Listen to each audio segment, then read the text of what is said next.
네, 다 입장하고 계시는 것 같아서 바로 패널 토론 시작을 해보도록 하겠습니다. 오늘 마지막 순서인데요. 끝까지 함께 해주시는 여러분들께 다시 한번 감사 인사드리겠습니다. 이번 토론에서는 그 각 분야의 전문가분들을 모시고 AI와 바이오 융합 그리고 미래 산업의 방향성에 대해서도 심도 깊은 토론 해보도록 하겠습니다. 네, 그러면 일단은 제가 함께 해주시는 분들을 좀 소개해 올리도록 하겠습니다. 오늘 환영사를 전해주셨던 분이시기도 하죠. 선웅 고려대학교 외과대학 교수님께서 좌장을 맡아주셨습니다. 감사합니다. 박수 부탁드립니다. 네, 패널리스트 분들을 소개해 드리겠습니다. 이규선 한국생명공학연구원 연구전략본부 본부장님 자리해 주셨습니다. 이어서 이승규 한국바이오협회 상임부회장님도 자리해 주셨습니다. 옆에는 이명하 과학기술정책연구원의 글로벌 전략실 실장님 함께해 주셨습니다. 네, 그리고 송영주 법무법인 태평양 고문님도 자리해 주셨습니다. 네, 주제 발표해 주셨던 분이죠. 황대희 서울대학교 생명과학부 교수님 자리해 주셨고요. 역시나 발표를 해주셨던 정준영 CJ제일제당 바이오연구소 신테릭 바이오 담당님, 그리고 마지막 발표해 주셨던 이재훈 성신여자대학교 법학부 교수님도 자리해 주셨습니다. 과기정통부에서 나오셨습니다. 남혁모 첨단바이오기술과 과장님 자리해 주셨습니다. 네, 그럼 이것으로 마이크를 좌장님께 넘기도록 하겠습니다. 네. 자, 오늘 오전부터 이제 기조 발제부터 다양한 발제를 들으면서 바이오 쪽 분야와 AI가 어떻게 연결되어 있고 어떤 일이 일어나고 있는지 좀 잘 배운 것 같아요. 잘 배우면서 보니까 바이오의 거의 모든 분야에 AI하고 접목이 안 되는 분야가 없구나, 이런 생각도 좀 했고요. 그러다 보니까 이미 이게 사회에 깊숙이 들어올 수 있는 기술이 됐기 때문에 규제라거나 아니면 제도 개선 같은 문제가 역시 동시에 좀 논의를 돼야 되는 상황이구나라는 것도 좀 잘 이해하게 된 것 같습니다. 다만 범위가 매우 넓어서요. 아마 오늘 패널 토론 나오신 선생님들도 이게 어떻게 정리를 할까 약간 고민하고 계시다는 말씀을 슬쩍 좀 하시기도 하시더라고요. 저희가 좀 논의 과정에서 어쨌든 좋은 좀 결론이라거나 아니면 어떤 방향성을 좀 만들어 보도록 노력을 해보도록 하겠습니다. 먼저 오늘 이제 남영모 과장님 오셨는데요. 아무래도 이제 저희 연구자라거나 그 기업에 있으신 여러분들이 말씀을 주셨지만 정부에서 어떻게 생각하고 있고 어떤 이제 생각을 가지고 있는지 이런 것들이 굉장히 궁금할 것 같아요. 그래서 우리 일단 남 과장님부터 좀 발언을 좀 해주시면 감사하겠습니다. 네. 안녕하십니까. 과기정통부에서 바이오 담당하고 있는 남영모라고 합니다. 제가 말씀을 드리는 동안에 인상을 많이 찌푸리더라도 그거는 다 제 탓이라고 생각을 해주시면 네, 감사하겠습니다. 올해로 11번째인 것 같아요. 바이오 미래 포럼을 진행을 하고 있는데 저희는 이 행사를 통해서 내년도 혹은 그 이후에 새롭게 정부에서 예산 혹은 R&D를 지원할 그 주제가 어떤 게 있는가를 찾아보는, 그래서 현장에 계신 연구자분들이나 기업하시는 분들의 의견을 들어보는 그런 자리입니다. 근데 제가 어느 학회, 어느 거기 그런 뭐 간담회나 토론회에 갔을 때보다도 지금 이 시간까지 이렇게 많이 남아 계신 상황은 제가 잘 못 봐서 저희가 오늘 이 주제를 정말 잘 택했구나라는 생각을 먼저 하게 됩니다. 사실 그 정부에서도 바이오의 그 근본적인 한계를 이겨내기 위해서는 AI의 활용이 필수적이고, 이제는 뭐 하자 말자의 의미가 아니라 반드시 해야 되는 거고, 그러면 어떻게 해야 잘할 수 있을까라는 거에 대한 고민이 필요한 시점이라고 생각을 하고 있고, 그래서 민간에서도 잘 하고 계시지만 그 가운데에서도 뭐 규제에 대한 문제, 데이터에 대한 문제, 그리고 실제 AI가 제안하는 그 후보 물질들을 실험 검증하는 대형 인프라에 대한 부분에 이르기까지 정부가 해야 할 일들이 어떤 것들이 있는지에 대해서 저희가 1년 가까이 계속 현장에 계신 분들, 전문가 분들을 뵙고 AI 바이오 국가 전략이라는 걸 준비를 하고 있습니다. 근데 아까 저희 그 패널 토론의 좌장을 맡아주신 손은 교수님도 말씀 주셨지만 워낙 범위가 넓다 보니까 이쪽으로 가려고 했는데 또 아닌 것 같기도 하고 저쪽으로 가려고 했는데 다시 또 돌아가자라는 얘기도 있고 해서 참 많이 어려운 주제라고 생각을 하고 있고 그래서 오늘 이 자리에서 많은 전문가분들이 주시는 의견들을 잘 듣고 저희가 준비하고 있는 전략에 충실하게 담아보려고 합니다. 저희가 생각하고 있는 전략에서 가장 중요한 거는 데이터에 대한 거 그리고 인프라 특히 GPU에 대한 거 그리고 규제에 대한 겁니다.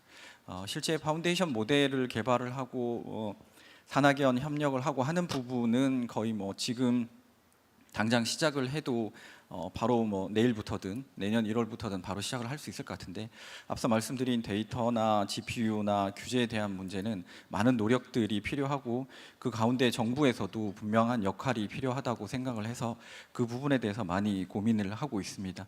오늘 열심히 듣도록 하겠습니다. 네, 말씀 감사합니다. 그러니까 구체적인 말씀을 좀 안 해주셔서요. 아마 오늘 패널 토론에서 여러 패널 선생님들이 말씀을 하시면서 다양한 좀 제안을 같이 주시는 것도 크게 도움이 되지 않을까 하는 생각도 같이 해봤습니다. 다 이어서 제 바로 옆부터 우리 그 패널 분들께서 일단은 오늘 토론을 들은 내용을 좀 종합하셔서 저희가 지금 그 우리 송 고문님 빼고는 저희는 이제 분과로서 이 프로그램을 같이 준비를 하면서 많은 디스커션을 해왔거든요. 각 분과의 입장에서 좀 어떤 부분이 좀 추가로 이야기를 했으면 좋겠다라는 부분을 좀 말씀 주시고 우리 송 고문님께서는 이제 제도라거나 아니면 정부의 역할에 관한 부분을 좀 종합해서 말씀해 주시면 감사하겠습니다. 예, 한국생명공학연구원 연구전략본부장 유서입니다. 예, 오늘 시적절한 주제로 논의를 한 자리인 것 같고요. 그리고 이제 굉장히 많은 분들이 좋은 인사이트를 주셨다는 거에 굉장히 감사를 드리겠습니다. 그래서 다들 뭐 아시겠지만 AI가 굉장히 적용이 되면은 많은 분야의 발전이 일어날 것 같은데 가장 파급력 있고 가치가 생산될 수 있는 분야가 바이오가 아닌가 생각이 됩니다. 그러기 위해서 저희가 그러면은 무엇을 먼저 해야 되는지 무엇을 나중에 해야 되는 고민을 하긴 해야 될 것 같은데 그거보다는 저희가 어쨌든 일단 해보는 게 굉장히 중요할 것 같고요. 예, 그러다 보니까 이제 저희가 신약도 굉장히 중요하지만 제조라든가 농업이라든가 더 나아가서 이제 저희가 미래에 이제 뭐 우주 바이오로도 이제 요즘에 논의가 되고 있는데 현재 해결하지 못하던 그런 것들을 AI가 해결해 줄 수 있는 시대가 오지 않을까 생각이 됩니다. 이제 그럼에도 불구하고 저희가 이제 AI가 모든 것들을 해줄 수 없는 분야가 또 바이오가 아닌가 생각이 됩니다. 어쨌든 저희가 이걸 구현하기 위해서 검증하기 위해서 평가를 하기 위해서는 여전히 휴먼 인텔리전스가 필요하다고 저는 생각이 되거든요. 그래서 AI만 학습을 할 수 있는 게 아니라 아까 정준영 그 담당님께서도 말씀을 해주셨지만 그 인간의 의사결정이라든가 인간의 학습도 굉장히 중요한 시기가 되지 않을까. 그래서 AI와 휴먼 인텔리전스가 공존하는 시대가 돼야 된다. 그리고 이제 바이오 분야에서는 특히나 더 그 부분들이 그러니까 인체에 적용하는 여러 가지 기술들이 개발이 돼야 되다 보니까 그런 것들이 좀 필요하다라는 것들을 느낄 수 있는 자리가 되는 것 같습니다. 그래서 R&D 분과를 이제 운영위원회에서 맡기도 했지만 근데 이제 얘기를 들었다 보니까 그러니까 기술적인 혁신보다는 어떻게 보면 제도나 규제 쪽이 더 큰 이슈가 되지 않을까라는 좀 오늘 좀 제 생각도 많이 들었고요. 그런 부분에 있어서 좋은 말씀들을 많이 들은 자리가 되어서 먼저 이제 감사의 말씀으로 마무리를 하겠습니다. 네, 말씀 감사합니다. 그 정리해 보면 AI를 운영하는 주체로서 사람이 있고, 그다음에 정주영 우리 선생님 말씀하신 것처럼 AI를 도입함으로써 큰 변화는 사람이 그것을 학습해서 결국은 이 시스템이 이렇게 만들어지더라는 경험을 공유해 주신 굉장히 울림이 컸던 것 같아요. 그래서 이제 그런 뿐만 아니라 R&D 측면에서는 AI의 발전의 어떤 부분도 있지만 바이오 쪽과 결합되기 위한 제도 개선 같은 문제를 좀 먼저 좀 들여다봐야 되는 것이 아니냐 이런 식으로 정리를 해주신 것 같습니다. 감사드리고요. 다음으로 이승규 선생님. 예, 저 산업화 분과를 맡은 한국바이오협회 이승규입니다. 솔직히 너무 분야가 다양하기 때문에 어떤 주제로 얘기할 될지 모르겠지만은 이건 분명한 것 같습니다. 이 로펌에서 붙었다고 하는 건 이제 돈이 되는 것 같습니다. 그래서 성공님 오셨다고 하는 거는 이제 AI를 이용한 바이오 산업이 이제 텐저블하게 뭐가 보이기 시작을 했다라고 저는 이제 믿고 싶습니다. 근데 이제 이렇게 보면 AI를 뭐 우리나라만 하는 건 아닌 것 같아요. 뭐 어디 포럼을 글로벌 포럼을 가도 AI라는 얘기가 나오고 그다음에 이제 BD에 관련돼서 여러 가지 뭐 뉴코모들서부터 시작해서 정말 아주 파괴적으로 많이 변화가고 있는 것 같습니다. 근데 이제 산업적 관점에서 바라본다면 특히 뭐 약간 시장을 좀 좁혀서 신약 쪽으로 좀 바라본다면 아마도 AI를 이용한 뭐 앞단에서 약물 스크리닝서부터 시작해서 임상까지의 AI 파괴력은 아마도 지금 임상 이상 2A, 2B 정도 가고 있는 AI를 이용한 후보 물질이 FDA 통과되는 게 과연 어떤 성적을 보일 것이느냐가 저는 그때가 트래기그 포인트라고 보고 있거든요. 근데 그게 약간 좀 프로미싱할 수도 있고 아니면 어떤 분들은 약간 부정적인 의견을 주시는 분들도 분명히 보일 텐데 아마 3년에서 5년 사이에 신약 개발에 관련된 부분에 AI가 적용됐을 때의 가능성들을 보는 것은 아마 분명히 저희가 확인할 수 있는 시기라고 봅니다. 이제 그렇게 되면은 그러고 났을 때 이제 그게 성공했을 때와 실패했을 때를 놓고 보면 실패했을 때는 이제 알고리즘이 좀 더 진화하겠죠. 좀 더 진화를 해서 지금 이제 스몰 몰레큘 베이스인 것들이 좀 더 라지로 가거나 해서 좀 더 이제 데이터를 많이 확보해서 좀 더 콘크리트한 데이터를 모을 텐데. 근데 이제 거기에서 이제 우리나라가 접근해야 하는 방법은 좀 달라야 된다고 좀 봅니다. 그러니까 특히 이제 미국이나 일본이나 유럽 같이 어떤 예산적인 부분에서 그 우리보다 훨씬 더 우위에 있는 국가들이 접근하는 방법이랑 아니면 우리 같이 예산은 좀 부족하지만 뭔가 열정이랑 실력을 가지고 접근하는 쪽에서는 좀 접근 방법이 좀 달라야 된다고 보고 있는데 결국 그 말은 뭐냐면 우리나라가 그러니까 산업계가 적용할 수 있는 데이터의 컬렉팅이나 이런 것들이 좀 더 다른 데가 상상하지 않는 부분으로 좀 가야 된다고 봅니다. 근데 지금 많은 회의를 가보면 약물 스크리닝하는 AI, 그다음에 임상하는 AI, 그다음에 또 하나는 이제 우리가 흔히 말하는 임상 사상 후에 그러니까 약물이 런칭되고 나서 아까 이제 황 교수님 잠깐 말씀하셨는데 어떤 컴파운드에 따라서 아주 많은 약물 적용하는 케이스들이 나오는 거거든요. 그 케이스의 데이터는 아마도 우리가 약물 앞단을 스크린하는 정확도를 가장 높이는 지름길일 겁니다. 그래서 그러한 부분의 데이터들을 물론 한 사이트에 그 모으기는 어렵겠지만 그거를 뭔가 국가적인 차원에서 정리할 수 있는 그러니까 하나의 효과적인 데이터를 활용할 수 있는 플랫폼을 만드는 게 전 정부가 해야 될 일이 아닌가. 그래서 오늘 이 자리에 뭐 보건복지부에서 하는 저 임상 데이터를 하는 뭐 백남훈 단장님도 좀 모시고 오고 해서 좀 다양한 분야가 데이터에 관련된 부분을 논의를 해서 거기서 그게 산업화로 가기 위한 경쟁력을 갖기 위한 방법이 뭔지를 좀 논의를 했었어야 되지 않나? 그리고 앞으로 생명과학연구원 정책연구센터에서 그런 부분들을 좀 더 중심을 가지고 접근하는 게 어떨까라는 걸 마무리하고 나중에 다시 또 말씀드리도록 하겠습니다. 네, 감사합니다. 산업화 관련해서 가장 핵심적인 말씀은 결국은 데이터라거나 이런 자원을 한데 모아서 좀 경쟁력을 보다 확보해야 된다라는 말씀을 주신 것 같고요. 또 한간에 살짝 제가 느낀 바로는 남들 다 하는 거를 우리도 하자라는 전략도 있을 테고 남들이 보지 못하는 것을 특별하게 모으는 전략도 있을 텐데 이 두 가지를 잘 솔팅해서 어쨌든 한데 모으는 센터를 만드는 것이 어떠냐라는 좀 제안을 주신 것 같습니다. 자, 그럼 이제 약간 다음으로 이제 규제, 제도 개선 이쪽으로 좀 넘어가게 될 것 같은데 이명하 선생님 부탁드려요. 네, 안녕하세요. 이명아입니다. 저는 사실 이번 미래 포럼에서 규제 제도 분과를 맡았고 이제 분과 내에서 얘기됐던 이제 제도와 관련된 이슈들 그리고 제가 좀 연구했던 분야가 이제 바이오 규제 그리고 현재는 이제 글로벌 전략실이라는 걸 맡고 있어서 이제 국제 사회에서 어떻게 이런 논의가 되고 있는지 이런 부분들을 좀 말씀을 드리려고 합니다. 오늘 발표에서 사실 이제 AI가 실제 그 연구 현장에서 어떻게 접목될 수 있는지를 아주 구체적으로 많이 배웠던 것 같습니다.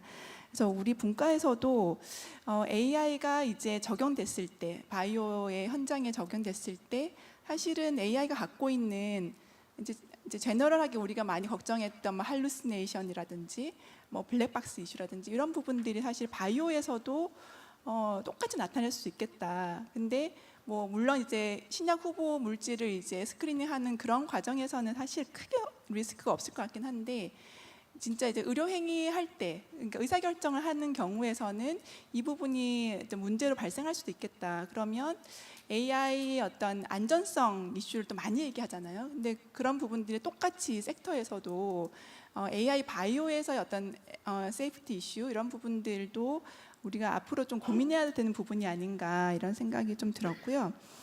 그리고 조금 더 스페시픽하게 지금 이제 글로벌 차원에서 논의되는 거를 살짝 소개를 드리면 사실 지난주에 이제 싱가포르에서 있었던 워크숍인데요. 그러니까 아주 구체적인 레벨. 그러니까 DNA 신터시스, 그러니까 합성 스크리닝이라고 하는 그 부분에 대해서 좀 논의가 됐었어요. 그러니까 염기 서열 중에서 특정 서열 부분은 굉장히 고병원성이라던가 독소라던가 이런 부분과 관련되는 그런 이제 시퀀스를 주문하거나 제작하거나 했을 때 그런데 기업들을 어떻게 모니터링하고 관리할 수 있냐 뭐 이런 얘기를 했었거든요. 그래서 여러 가지 그러니까 그 싱가포르여서 그래도 이 주변에 있는 아시아 국가들 그리고 뭐 호주라던가 이제 뭐 영국이라던가 이런 여러 나라들이 참여했었는데 거기서의 논의들이 이제 뭐 ISO라던가 아니면은 뭐 OECD나 뭐 이런 이제 국제기구들의 어떤 프레임워크를 만드는 것도 필요하지 않냐 이런 이슈들이 제기되더라고요. 그래서 그걸 보면서 이게 아주 제너럴한 레벨에서 우리가 바이오도 안전성이나 뭐 세큐리티나 이런 것도 중요하겠지라고 생각하는 그 정도 레벨이 아니라 아주 구체적으로 미국은 이미 2023년에 그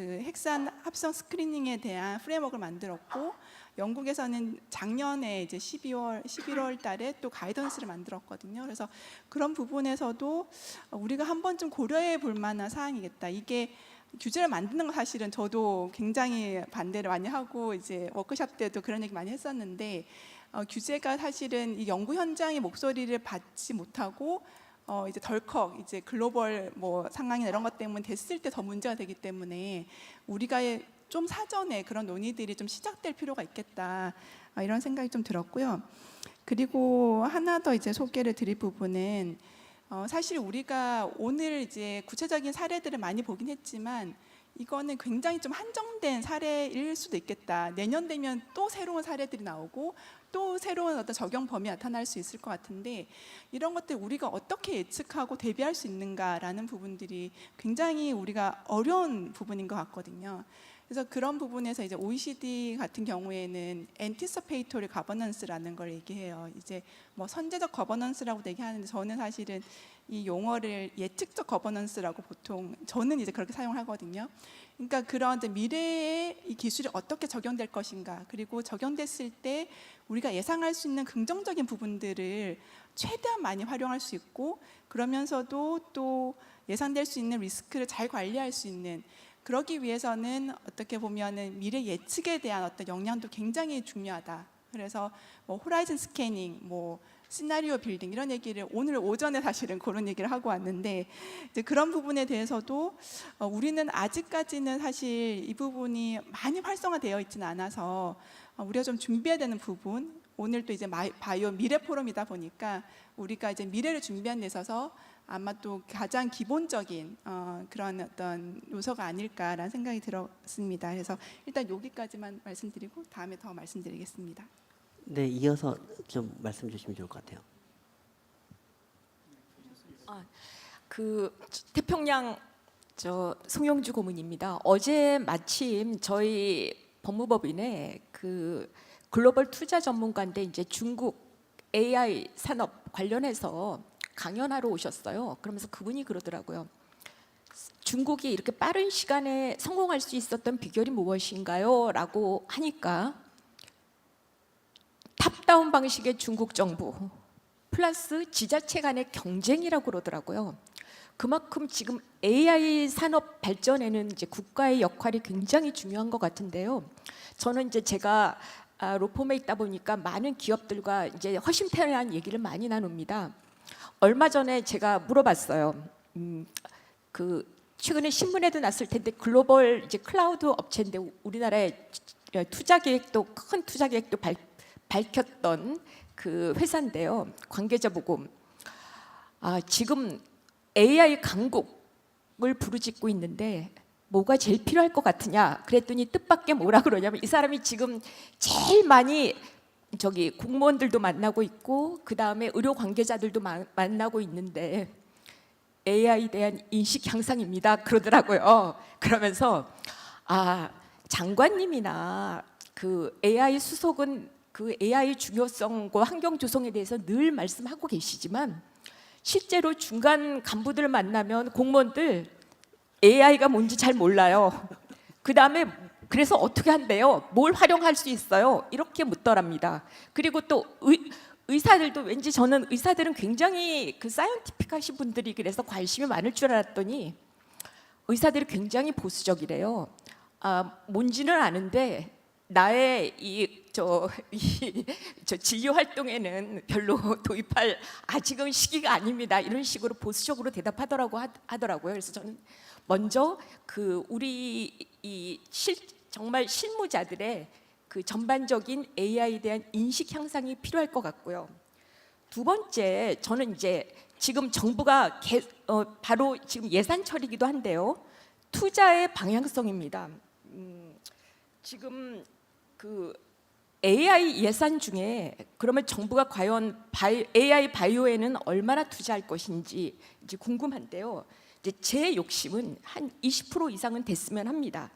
이유가 뭐냐면 이제 이미 우리나라는 의료 데이터 인프라는 다 깔렸고요. IT 역량도 최고고요. 그런 우리가 강점을 갖고 있기 때문에 분명히 올해는 뭐 하드웨어 얘기가 있겠지만 내년부터는 그래 활용을 어떻게 AI가 우리 생활을 어떻게 변화시켰어 이런 얘기들이 많이 나갈 텐데 저는 헬스케어는 그 AI 상용화로 가장 빠른 경제 효과를 낼 수 있는 분야이기 때문에 정부가 선택과 집중을 한다면 바이오 분야에 한 20% 예산 투자를 했으면 합니다. 그 다음에 이제 거버넌스의 재정비인데요. 지금 아까 이제 데이터 얘기를 많이들 하셨는데 뭐 과기부, 복지부, 질병청, 심평원, 식약처 데이터 관리가 지금 되게 분산돼 있죠. 그런데 이제 얼마 전에 또 기업 관계자한테 물어봤어요. 뭐 심평원이 데이터 개방한다고 그러는데 잘 활용하고 계십니까? 그러니까 네, 6개월 걸렸습니다. 액세스 하는데 그게 지금 현실이거든요. 그래서 저는 진정한 진짜 AI 시대를 열려면 그럼 그 우리나라 또 국가 바이오 혁신 전략의 중심축으로 정말 재정의를 하고 지금 우리 대통령실 직속으로 국가 바이오위원회도 있고 또 국무총리 산하에 바이오헬스 전략위원회가 있는데 그거 좀 통합을 시키면서 그러면서 정말 국가 AI 바이오위원회 신설했으면 하고요. 그다음에 이제 여기 과기부에서 오셨기 때문에 제가 뭐 말씀을 드리는 건 아니지만 데이터 품질 향상, 표준화 인프라 구축은 과기부가 중심이 돼서 책임을 지고 하셔야 되지 않을까. 지금 많은 부처가 다 데이터 쌓고 있거든요. 네, 근데 그 표준화, 그다음 품질 이런 것들 잘 좀 살펴주셨으면 합니다. 네. 네, 감사합니다. 우리 남 과장님이 아까 화들짝 놀라시면서 열심히 받아 적으시던데요. 그 국제 협력과 그다음 이제 그 예산의 지원이라거나 이런 부분의 중요성을 좀 두 분 선생님께서 잘 강조해 주신 것 같고 몇 가지 관련된 질문도 좀 올라와 있어요. 여기 한 라운드 돈 다음에 제가 좀 따로 좀 질문 여쭙도록 하겠습니다. 우리 그 이제 패널로 발표하신 세 분 교수님들은 아까 말을 많이 하셨으니까 가끔씩 좀 짧게 말씀해 주시면 아니 하지 말라는 말씀은 아니고요. 지금 피드백을 좀 들은 셈이시니까 좀 해서 좀 추가적으로 말씀 좀 주시면 감사하겠습니다. 아니요, 뭐 그 과기부에서 품질선도 센터 하고 있어요. 그래서 품질 관리하고 있고요. 여러 종류의 데이터 타입에 대해서 좀 편을 들어드려야 될 것 같아서 안 하고 있는 게 아니라 그 다음에 저는 뭐 분과가 없습니다. 근데 산업화 분과 입장에서 조금 제가 느낀 걸 얘기해드리면 데이터 얘기를 좀 해보고 싶은데요. 각 질환별로 특히 암에 대해서는 한 3,000명 이상의 RNA 데이터가 있고 약 1,000명 데이터의 프로틴 데이터. 물론 논문도 다 틀리고요. 인스티튜션도 틀리고 데이터를 생산하는 플랫폼들도 다 틀린데 잘하면 통합할 수 있습니다. 근데 문제는 제가 필드에 이렇게 산업 현장에 가보면 약물을 열심히 개발하시는데 임상 디자인이 영 꽝인 거예요. 제가 아까도 잠깐 말씀드렸는데 예를 들면 아까 의사들이 관심이 있는 건 인베이시브 튜머인데 거기서 올라간 그 약물 타겟을 타겟팅하는 ADC를 개발하건 항체를 개발하건 또 거기서 세포치료 CAR-T를 하건 CAR-NK를 하건 스몰 몰리큘을 찾았던 타겟이 그 서브타입 4 네 번째에 있는데 클리니컬 디자인을 원부터 다 하시는 거예요. 이러면 이 성공률이 떨어지잖아요. 그래서 패키지 인설트 쓸 때랑 내가 대상이 되는 환자들을 고를 때 데이터를 정말 이용할 수 있거든요. 그 다음에 이게 진짜 면역 세포에도 발현을 하는 건지 이런 거 하면서 약물의 이 효능이나 이 애플리케이션 범위를 넓혀가고 싶어하는 것들도 데이터가 가이드를 할 수 있는데 이게 AI가 됐든 통계가 됐든 밖에 퍼블리컬리 어베이러블한 데이터를 너무 이용을 뭐 어떻게 이제 분석을 하는지 모르시니까 그래서 이제는 이게 산자부가 해야 될지 과기부가 해야 될지는 모르겠지만 이런 산업 현장을 돕는 인프라들을 한번 이 특히 암이나 데이터가 많이 있는 주요 질환들에 대해서 이렇게 데이터들을 다 이렇게 표준화하고 모아가지고 내 타겟이 어떤 환자들한테 먹히는지 그 다음에 뭐 아까 김우현 박사님 얘기하셨는데 에이전트 AI를 동원해갖고 클리니컬 디자인부터 시작해갖고 이런 것들을 서포팅하는 인프라를 이제는 오믹스 데이터에 대해서는 한번 만들어볼 때가 되지 않았나. 아까 정지용 박사 얘기하셨는데 이렇게 타겟이 나오고 전임상으로 막 뭔가가 에피커시가 보이면 거기 넣어서 어떻게 돌아갈지 좀 판단이 된 다음에 시장성이 없거나 이게 별로 이렇게 임팩이 없을 것 같으면 죽이고 킬링을 잘해야 되니까 아니면 될 것 같으면 이런 프로시저대로 클리니컬 이 디자인까지 트라이얼 디자인까지 할 수 있는 에이전트 AI 그러니까 데이터 기반의 인프라와 에이전트 AI가 합쳐진 이런 것들을 과기부하고 산자부가 같이 한번 만들어 보면 어떨까 합니다. 이상입니다. 정 교수님, 네. 네, 일단 세 가지 꼭지로 말씀 좀 드리고 싶은데요. 규제는 사실 이제 아까 전에도 말씀 주셨지만 혁신이 있으니까 규제가 나오는 거거든요. 근데 지금 규제라는 것은 결국은 정부 입장에서는 되게 공공의 이익을 생각하지 않을 수 없고 기업 입장에서는 이익을 생각하지 않을 수 없고 굉장히 되게 창과 방패 같은 항상 역할인 것 같습니다. 근데 중요한 거는 그런 정부도 되게 다양한 기관, 그러니까 과기부가 있고 산자부가 있고 보건복지부가 있는 것처럼 되게 스테이크홀더들에 따라서 사실상 바라보는 관점이 다르잖아요. 근데 그게 시간이 한 10년 지나고 나서 완전히 뭔가 다른 길로 간 다음에 다시 모이는 거는 거의 불가능하다고 보고요. 과거에 저희가 지금 LMO 같은 경우에는 그게 어떻게 보면 되게 명확한 것 같거든요. 그러니까 그런 어떻게 보면은 것들을 AI에서는 좀 실수하지 않고 처음부터 되게 홀리스틱한 비유로 규제가 좀 제정돼야 되니까 그런 것들은 사실상 아까 말씀드린 것처럼 논의할 수 있는 그런 위원회들이나 이런 스테이크홀더들이 처음부터 모여서 결론을 못 내면 규제가 안 만들어지는 그림이 차라리 낫지 않을까라는 생각이 듭니다. 왜냐하면 규제라는 것은 결국은 신고제와 허가제, 기업 입장에서 봤을 때는 우리가 책임지겠습니다. 아니면 책임은 좀 덜고 우리는 기다릴게요. 이거에 대한 선택 어떻게 보면 기로거든요. 그래서 그런 부분에서는 좀 더 그런 홀리스틱한 비유의 규제가 나와야 될 것 같다. 두 번째 업계에서 해야 될 노력들은 사실은 AI 아까 젠슨왕 그 비디오 클립도 나왔지만 업도메인 전문가 육성이 제일 필요합니다. 근데 그게 학교에서 일정 부분 그러니까 배우시고 그다음에 업계에 왔을 때 그다음에 업계 도메인 지식이 쌓였는데 그게 그다음에 AI랑 친한 랭귀지를 배워야 되는데 이건 사실 이제 학교랑 업체가 같이 고민해야 되는 문제고 이거에 대한 리서치 펀딩을 과기부나 이렇게 기초 영연구나 아니면 이제는 산업 연구를 할 때 사실 업계에 필요한 그럼 실제 언어는 무엇일까 하는 것들이 고민된 사실 이제 과제들이 띄워져야 될 것 같아요. 과거처럼 의미 있으니까 이런 쪽에 펀딩 해가지고 기술을 만들어졌는데 우리가 항상 좀 아쉬운 부분들이 한국이 기술을 못 만들어서 어려운 게 아니라 만들어진 기술을 제대로 거기서 돈을 못 만드는 부분들이 좀 있었잖아요. 그래서 그런 부분들은 우리가 좀 극복해야 될 방법일 것 같다, 그러니까 방향일 것 같다. 세 번째는 교육인데요. 결국은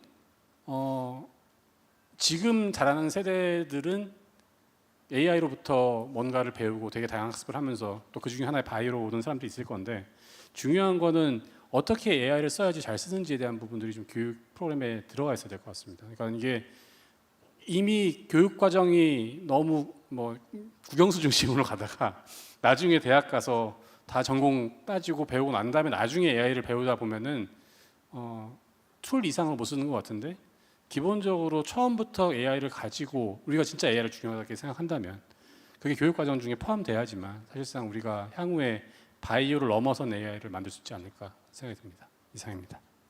네, 감사합니다.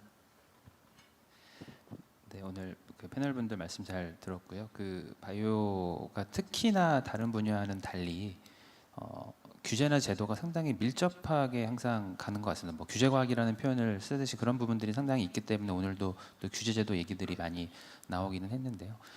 간단하게 그냥 저도 데이터에 관련된 사항 한번 먼저 말씀을 좀 드려보겠습니다.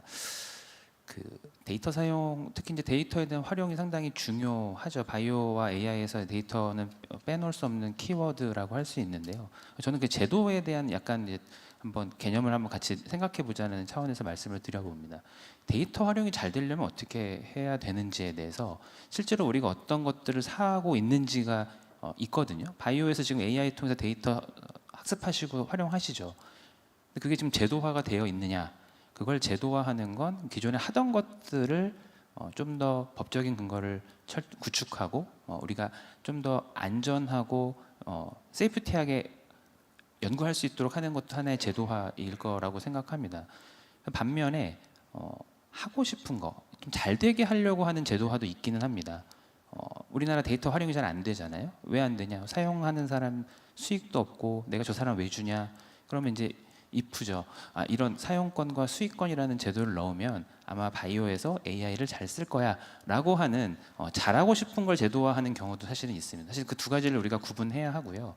연구자분들 입장에서는 그 첫 번째 본인들이 하고 있는 내용이 무엇인지를 명확하게 잘 파악하고 그런 내용들을 실제 부처나 이런 기회가 있을 때 내용들을 많이 말씀드려서 제도화하는 것, 저는 그거와 그리고 이제 해외 사례들을 비교하면서 미국이나 유럽에서 이렇게 하니까 우리도 이런 거 넣으면 잘 될 거야라고 하는 건 사실은 어떻게 보면 약간 이상적인 거죠. 우리나라 아까 이순규 부회장님 말씀하시듯이 우리나라와 안 맞을 수도 있는 부분들이 좀 있기 때문에 특히 AI와 바이오에서는 그 두 가지를 좀 더 구분하고 어떤 형태를 좀 더 제도화하는 게 더 맞는지를 한번 생각해 볼 필요가 있다라고 말씀을 드리고 규제 관련돼서도 비슷합니다. 뭐 제도와 규제를 뭐 구분할 필요는 없다고 생각은 하지만 또 규제라는 측면에서는 임영하 박사님께서 말씀해 주신 것처럼 사실은 비슷하게 예를 들어 보면요, 그 우라늄이 수출 통제를 받습니다. 근데 우라늄은 그냥 원소에 불과하거든요.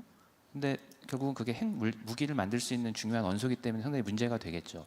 DNA 시퀀스도 그런 일들이 벌어질 수 있습니다. 특정 인종 아니면 특정 DNA 시퀀스가 어떤 문제가 되면 수출이 통제될 수 있는 일들이 벌어질 수도 있다라는 그러한 리스크 때문에 제도가 아닌 이건 규제죠.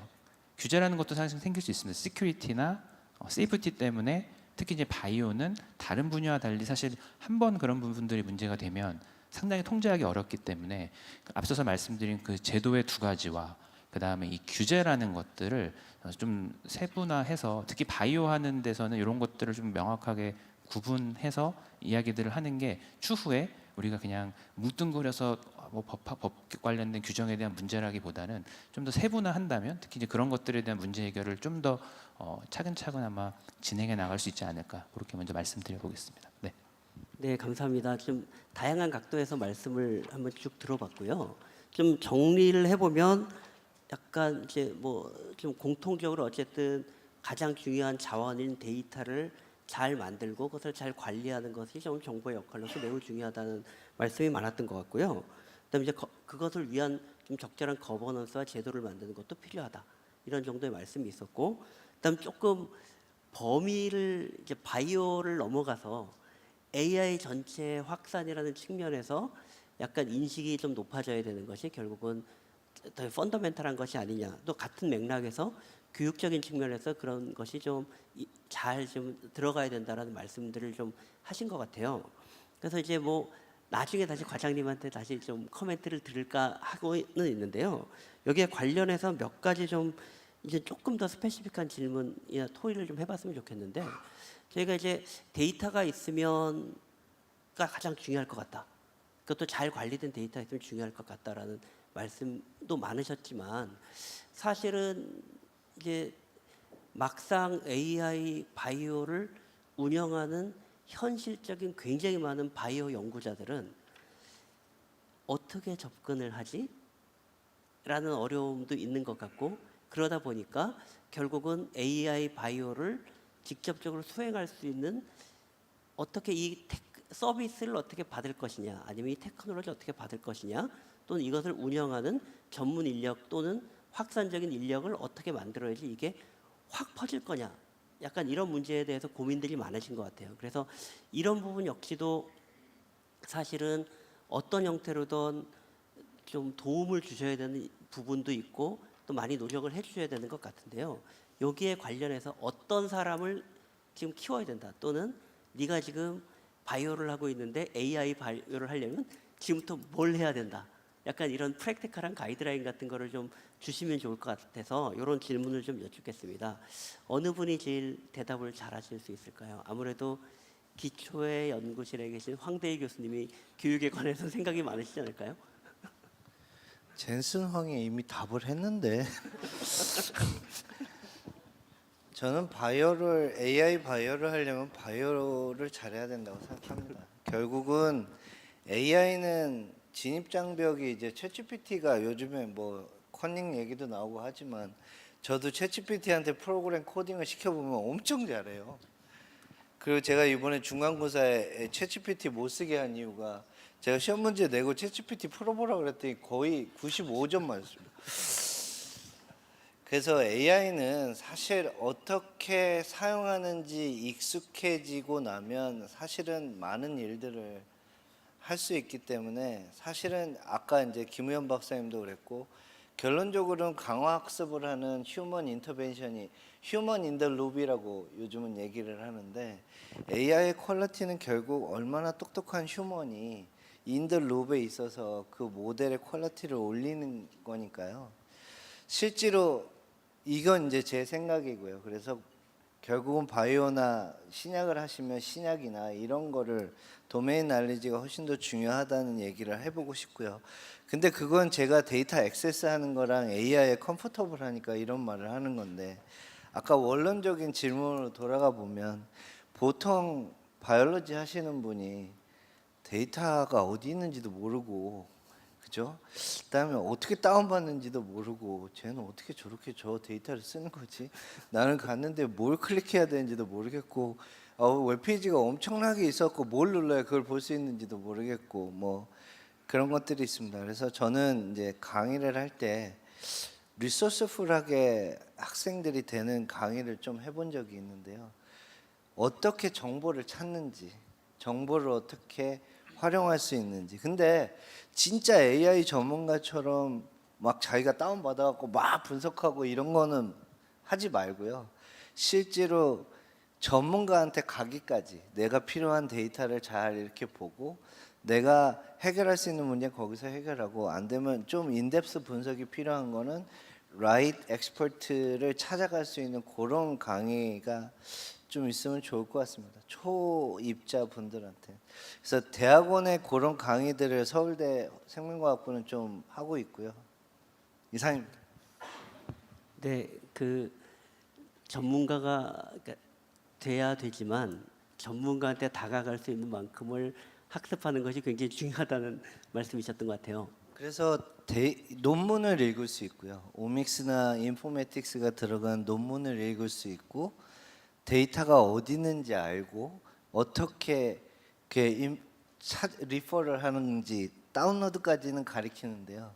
결론적으로 커뮤니케이션을 할 수 있는 사람, AI 전문가들과 신약 개발자들과 데이터 기반의 뭔가를 할 수 있는 그 정도의 난리지를 가리키는 인트로덕터리 또는 액세스를 가능하게 하는 강의가 있으면 좋을 것 같습니다. 네, 좋은 말씀 감사드립니다. 사실 제가 오늘 그 연자들을 모시고 패널들을 모시면서 이분들의 양력을 좀 보게 됐어요. 그래서 오늘 AI 바이오가 키워드인데 실제로 전통적인 바이오를 전공하신 분이 거의 안 계시더라고요. 저희도 이렇게 보니까 기계과, 네, 기계과, 뭐 화공과, 물리학, 화학 전공이시고 저는 이제 바이오가 전공이기 때문에 아마 제가 AI 하시는 분들한테 어떻게 하면 돼요를 물어보는 약간 이런 입장이 된 것 같다는 생각이 들었고, 그만큼의 사실은 AI가 바이오와 결합되기 위한 갭도 존재한다.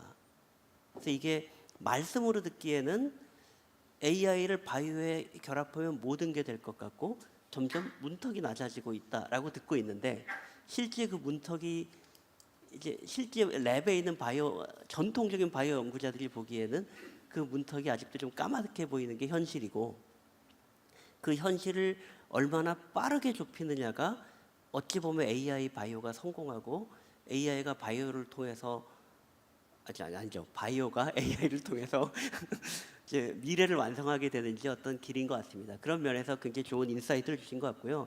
앞으로 또 그런 종류의 굉장히 다양한 익스포저형의 이제 강의라거나 그런 것들이 점점 더 많아지기를 바라겠습니다. 혹시 다른 이제 요 주제에 관련해서 교육적인 측면이라거나 인력 양성 측면에서는 어떤 부분이 좀 더 강조돼야 된다는 부분을 말씀하실 분이 계실까요? 네. 네. 제가 오늘 이 주제가 저희가 한 7년 전에 과기부랑 생명과학연구원이랑 어떤 그 프로그램에서 했냐면, 그때 이제 바이오 쪽 투자가 워낙 많이 이루어져 가지고 투자자를 키우자. 근데 똑같습니다, 워딩이. 투자자를 메인으로 해서 바이오를 공부시키는 게 난지 바이오 전공자한테 투자를 공부시키는 게 난지를 많이 논란을 했었어요. 근데 아마 그 교육은 아마도 그 투자자에다 바이오 교육을 시키는 게 아마 이제 흘러갔던 것 같아요. 결과론적으로 보면 바이오 전공자한테 투자를 공부시켜서 하는 게 훨씬 더 효과적이었던 게 이제 지금 판가름이 난 것 같아요. 근데 이제 산업계 입장에서 본다면 산업계는 지금 약간 와칭을 하고 있는 과정인 것 같아요. 그러니까 여러 가지 알고리즘을 써가지고 신약 후보 물질을 만들기도 하고 한다고 하는데 저게 진짜 될지 안 될지 잘 모르고 있는 것 같고, 근데 아직까지는 뭐 드러그 리포지셔닝 과정에 많이 와 있는 것 같고, 근데 글로벌 트렌드는 좀 더 다른 데 가 있기 때문에 좀 약간 고민하고 있는 것 같아요. 근데 산업계에서는 이런 건 분명히 필요하다고 봅니다. 그러니까 이제 저희도 여러 바이오 쪽 그 학교랑 프로그램을 진행을 하다 보면 이제 그 학생을 트레이닝 시키는 분들이 뭔가 그 이 기술이 들어가서 산업화까지 흐름을 알고 이 교육을 시키는 것과 그냥 앞단에만 해서 산업화에 관련된 부분에 연결고리 없이 강의를 하시는 분과는 저는 엄청난 차이가 난다고 보거든요. 그래서 이제 지금 새로운 시대가 오게 됐으니까 제가 약간 좀 당부드리고 싶은 말씀이, 이제 교수님들이 어떤 AI를 통해서 강의하실 때는 저 목적점이 어딘지를 정확히 다시 한번 좀 보시고 강의를 하시면서 훨씬 더 산업계가 왔을 때, 산업계에서 OJT를 했을 때 금방 적응이 가능한 부분의 과정이 좀 이제는 필요하지 않을까, 좀 그 생각이 듭니다. 네. 네. 제가 아까 그 수업 시간에 이렇게 가리키다 보면 저는 이제 시스템 생물학 하다 보니까 바이오 슬래시 메디슨이 있고요. 테크놀로지를 알아야 이게 이 테크놀로지가 만드는 데이터가 어떤 장점을 가지는지 뭐 이런 걸 알고 데이터를 분석해야 되잖아요. 세 가지 디프런 도메인에 있는 사람들을 강의해 보면 다 조금씩 알아야 됩니다. 예를 들면 투자하시는 분이 바이오를 모르면 안 되고, 바이오를 하는 사람이 근데요, 바이오 하는 사람이 투자를 배워갖고 투자를 직접 막 전문가처럼 하면 안 되죠. 근데 투자자들의 입장이 어떻게 돌아가는지, 그리고 뭐 어떤 점이 가장 크리티컬한 스테이지인지, 뭐가 문제인지 이런 거를 모르면 서로 이렇게 배제하게 되고 코디네이션이 잘 안 되는 것 같아요. 그래서 한쪽을 중심으로 하는 건 이해는 되는데 잘 돌아가려면 각각의 도메인 날리지가 조금씩은 있어야 될 것 같습니다. 네, 전체적인 도메인 날리지를 인크리즈 시키는 게 틀림없이 국가 바이오 AI 바이오의 경쟁력을 높일 것이고 또 그게 또 개인 개별 연구자들의 경쟁력이 되기도 하고 늘 보면 바이오 연구자들이 금방 또 따라가긴 하더라고요. 그래서 아마 그런 일을 추진하기 위해서는 지금 제가 그러지 않아도 남 과장님한테 이제 발언권을 드리려고 그랬는데 알고 말씀하시려고 그러더라고요. 이제는 요 정도 얘기라면 이제 좀 인력 양성이라거나 또 좀 더 넓게는 국가의 AI 바이오 전략에 관해서 좀 조금 더 구체적인 말씀을 주실 때가 된 것 같습니다.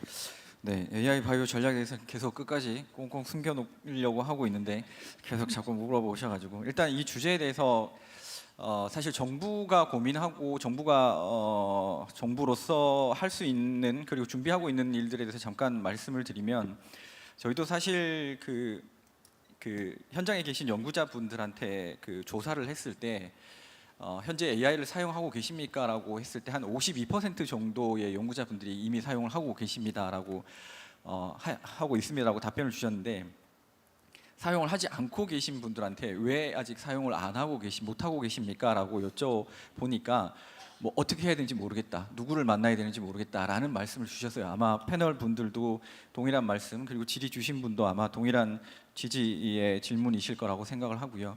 그래서 저희가 지금 준비하고 있는 몇 가지는 일단 첫 번째는 인력 양성을 위한 교육적인 측면에서 사실 그 대학 내에서 뭐 제가 굳이 뭐 구분해서 말씀드려서 좀 죄송하긴 한데 서울 지역에 있는 뭐 메이저 대학의 경우에는 사실 뭐 바이오 전공자들이 공대의 우수한 교수님들에 가서 뭐 혹은 AI 교육이든 아니면 기초 과학에 대한 교육이든 교육을 받을 수 있고 거기에 대한 또 굉장한 퀄리티를 가지고 교육을 받을 수 있을 거라고 생각을 하고 저희는 그래서 조금 그거에 비해서는 조금 덜 하다고 생각하는 지방 의대를 대상으로 해서 특히 이스트 대학들과 같이 학부 과정에서부터 같이 융합하고 같이 교육받고 그리고 또 실제 그게 학생들한테 메리트가 돼야 되기 때문에 학점도 인정을 받고 하는 그런 것들을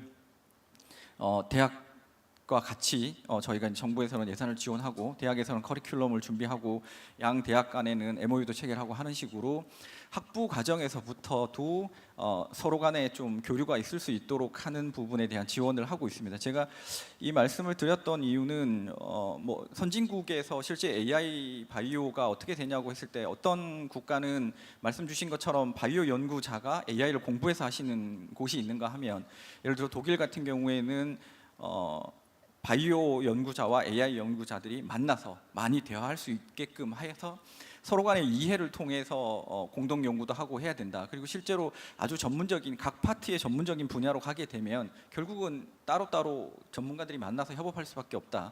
그러면 반대로 여쭤봤어요. 그럼 어떻게 그렇게 할 수 있냐? 지금 대부분의 많은 연구자분들이 언어도 다르고 서로 간에 잘 모르는데 어떻게 협력을 할 수 있냐라고 했더니 거기서 말씀 주셨던 게 자기네들은 학부 다닐 때부터 한다.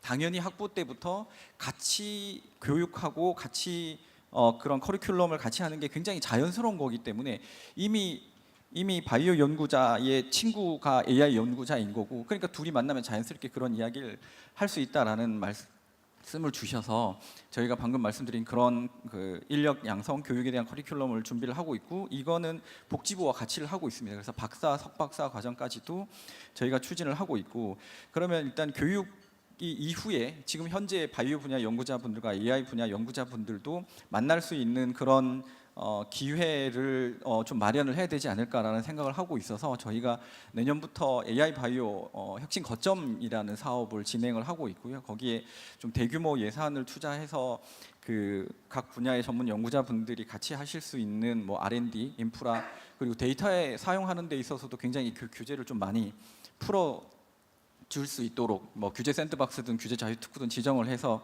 저희가 진행을 하려고 하는 그런 부분이 있습니다. 그래서 저희도 굉장히 그 부분이 AI가 바이오를 혁신을 하는 데 있어서 굉장히 중요한 부분이라고 생각을 하고 있고 아까 말씀 주신 부분과 관련돼서 데이터에 대한 부분도 사실 출발점은 그거라고 생각을 합니다. 데이터를 모아야 되는 것뿐만 아니라 실제로 데이터를 사용하실 분들이 어느 곳에 어떤 데이터들이 있는지를 아실 수 있게끔 하는 부분도 굉장히 중요하다고 생각을 해서 저희가 복지부, 식약처 등 8개 부처가 같이 해서 범부처 바이오 빅데이터 맵을 구축하는 사업을 지금 추진을 하고 있고, 크게는 그러니까 뭐 저희가 국가 예산으로 지원을 하는 그래서 그런 연구 개발을 통해서 나오는 데이터들은 저희는 KBDS라고 해서 생명연 산하에 있는 바이오 데이터 스테이션에 다 모을 거고요. 그다음에 민간에 있는 데이터는 복지부가 주력으로 하는 플랫폼에 모을 겁니다. 그래서 일단은 처음에는 이원화해서 하다가 결국은 그게 하나로 통합되는 그런 플랫폼을 지금 현재 준비를 하고 있고, 그리고 아까 AI 전문가분과 바이오 전문가분의 협업과 관련돼서 공공 영역에서 내년부터 좀 시범적으로 하려고 하는 거는, 저희가 모든 연구자분들을 개별적으로 지원을 한다거나 하긴 사실 어려워서 일단 우선적으로 출연연들을 대상으로 해서 출연연에 연구하시는 분들이 AI를 활용하는 데 있어서 조금 더 편하게, 그리고 많은 분들이 AI 전문가분들을 만나실 수 있도록 하는 그런 사업을 추진을 하고 있습니다. 그래서 뭐 구체적인 형태는 지금 저희가 지금 기획을 하고 있는 부분인데, 제가 예산을 통해서 AI 전문가분들이 많은 출연연 분들과 같이 연구를 하실 수 있도록 하는 그런 예산도 내년에 일단 정부안으로는 반영이 되어 있습니다. 네, 감사합니다. 많은 것이 좀 준비되고 있다는 건 되게 희망찬 일인 것 같고요. 아마 이제 다들 관심 있으신 분들이 정부의 어떤 계획안을 잘 보고 또 지원도 많이 하시고 그렇게 성공 사례를 많이 만들어가면 좋을 것 같습니다. 사실 이렇게 AI 바이오가 쉬운 일은 아닌 것 같아요. 쉬운 일이면 이미 파도의 뒤에 있겠죠. 파도의 앞은 항상 어렵고 막막한 거니까 이걸 어떻게 헤쳐나가는 게 가장 중요한 문제인 것 같습니다. 지금 뭐 다뤄야 될 질문도 많고요. 좀 여기 지금 아까 말씀하신 슬라이드로도 질문이 꽤 많이 올라와 있어요. 그중에 한 가지 질문을 좀 연계시켜서 좀 여쭙고 싶은데요.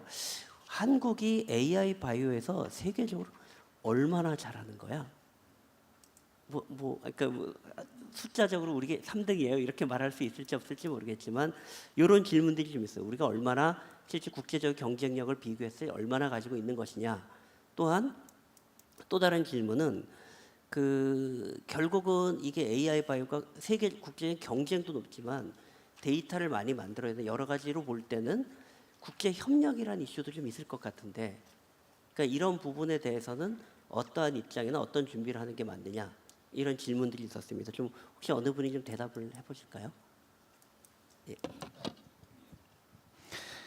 이렇게 맞습니다. 이제 바이오도 대표적인 국가 전략 기술 분야이기도 하고 기술 경쟁이 굉장히 심화되어 있는 분야이긴 한 것 같습니다. 근데 AI 시대에 들어오다 보니까 어떻게 보면 경쟁보다는 공존의 이슈가 더 커진 것 같아요. 그래서 실제로 아까도 황대기 교수님께서 말씀을 해주셨는데, 우리나라의 독자적인 기술 확보라든가 우리나라의 독자적인 데이터 확보가 어디까지 의미가 있을 것인가라는 것들이 있을 것 같습니다. 그래서 일단은 최근에 이제 AI를 하는 추세에서 보면 데이터도 이제 약간 얼라이언스라는 표현을 많이 쓰고 있고요. 그리고 이제 AI 관련된 정부 프로젝트 같은 경우가 기존에 이제 주관기관, 세부기관 형태에서 컨소시엄 형태로 약간 좀 변화되는 좀 추세인 것 같습니다. 그래서 약간은 협업을 할 수 있는 그런 것들이 굉장히 필요한 것 같습니다. 일례로 어떻게 보면은 AI 바이오가 지금 가장 많이 선도에 들어가 있는 부분이 바이오 파운드리라는 예시가 아닐까 생각이 되는데, 실제로 합성생물학 같은 경우가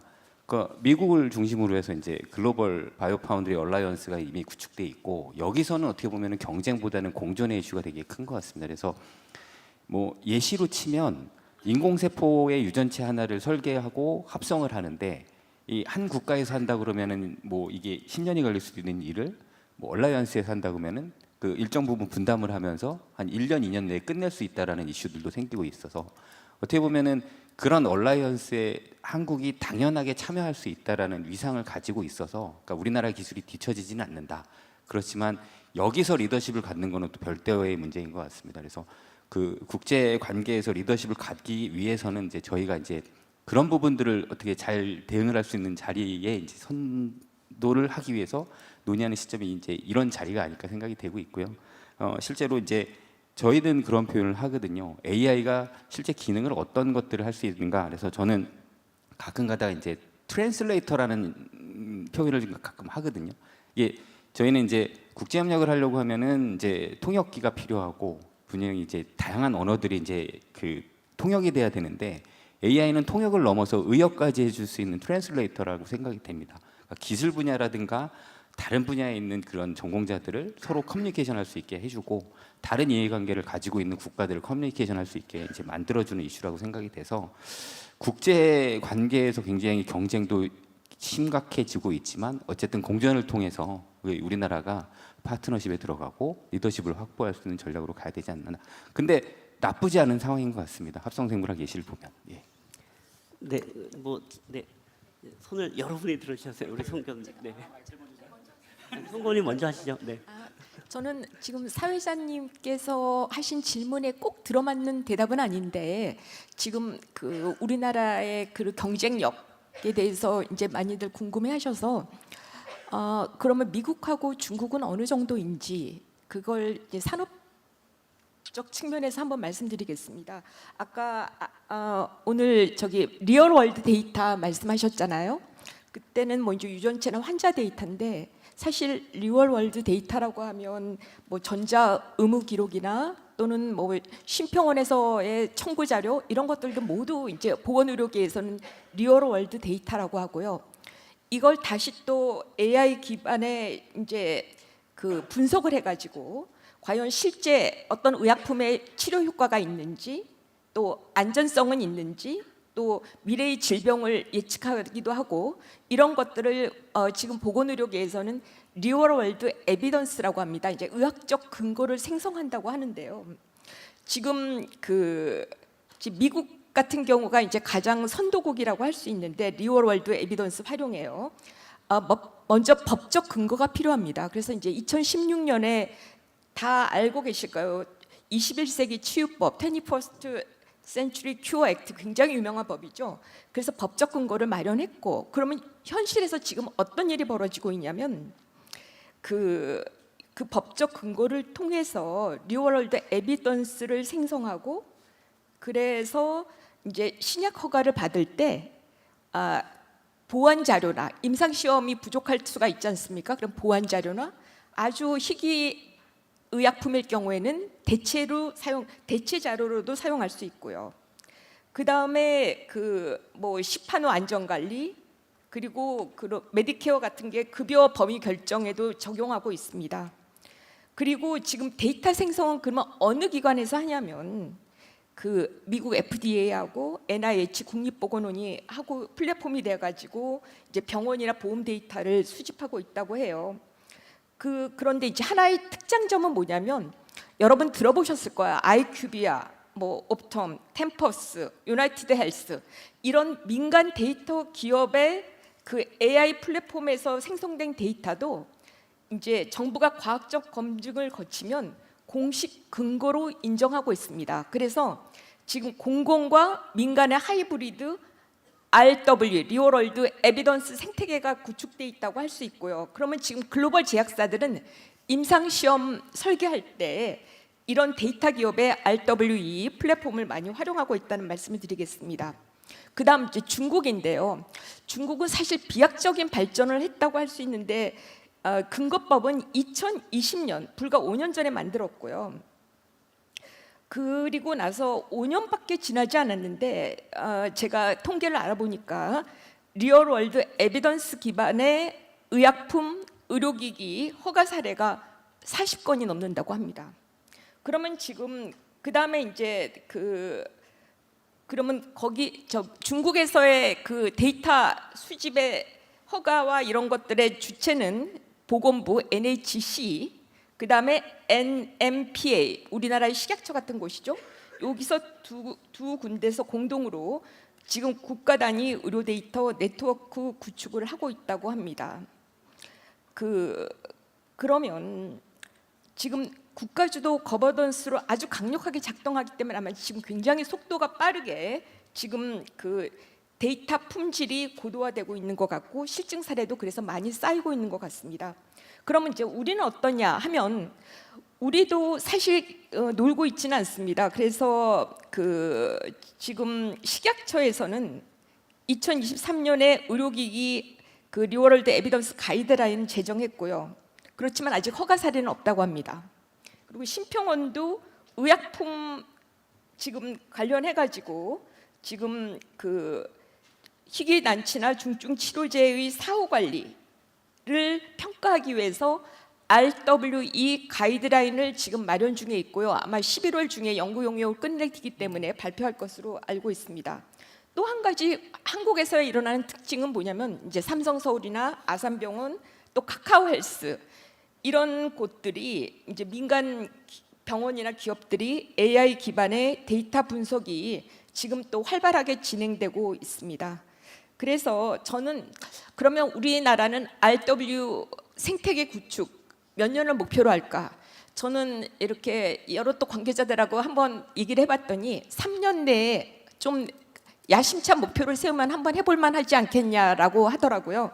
그래서 저는 우리도 뭐 중국 같은 강력한 탑다운 방식은 아니더라도 좀 공격적 목표를 세우고 RWE 생태계를 구축했으면 합니다.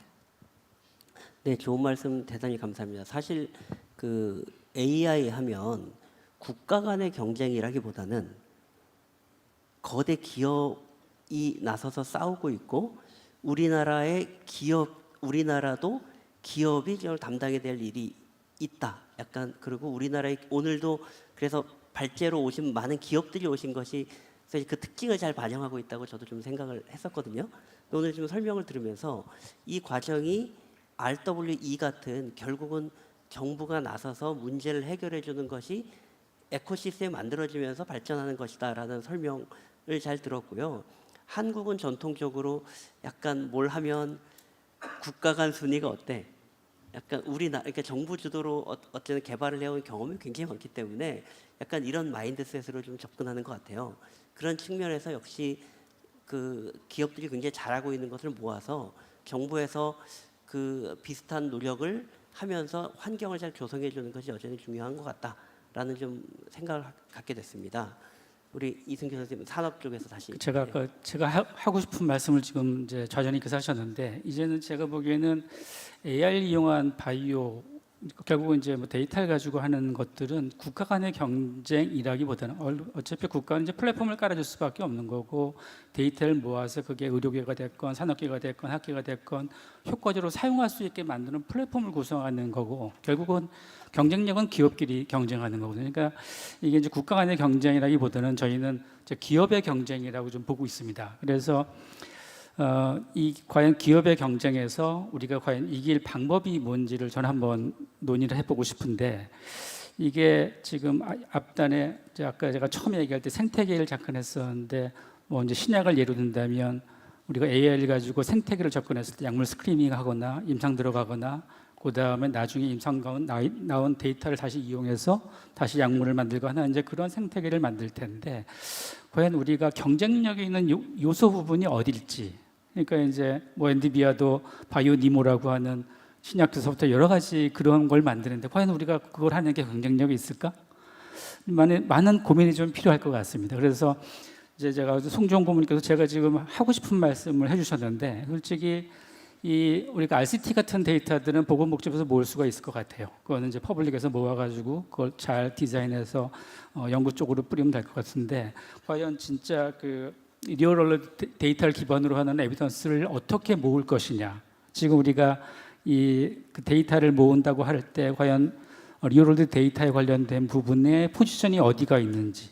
지금 저희가 미 FDA에서도 허가를 낼 때 리얼월드 데이터에 관련된 리얼월드 에비던스에 관련된 부분을 참고를 해서 허가를 내주고 있거든요. 그러니까 그만큼 많이 좀 변하고 있는데 우리가 그 영역이 민간에서 할 일인지 그 퍼블릭에서 할 일인지는 좀 약간 애매한 것 같아요. 데이터들은 라이프 로고 데이터부터 시작해서 민간 영역에서 많을 거고 그래서 그러니까 이게 데이터를 모으는 과정에 정부가 모아야 되는 데이터가 있고 그다음에 민간이 잘 모을 수 있는 데이터가 있는데 결국은 정부는 그 데이터를 잘 모을 수 있는 곳에 뭔가 프로그램을 만들어서 활성화시키는 게 저는 이제 그 방법을 좀 찾아야 될 때가 아닌가. 너무 이렇게 우리가 흔히 부채에서 접근하기 쉬운 방법을 접근해 버리면 저는 경쟁력이 없다고 보거든요. 그러니까 좀 불편한 것을 건드려야 되는 부분이어서 그런 부분들을 좀 더 좀 이번에 저희가 데이터를 이용해서 어떻게 AI라는 이런 이슈가 나왔을 때 좀 더 어떤 뭐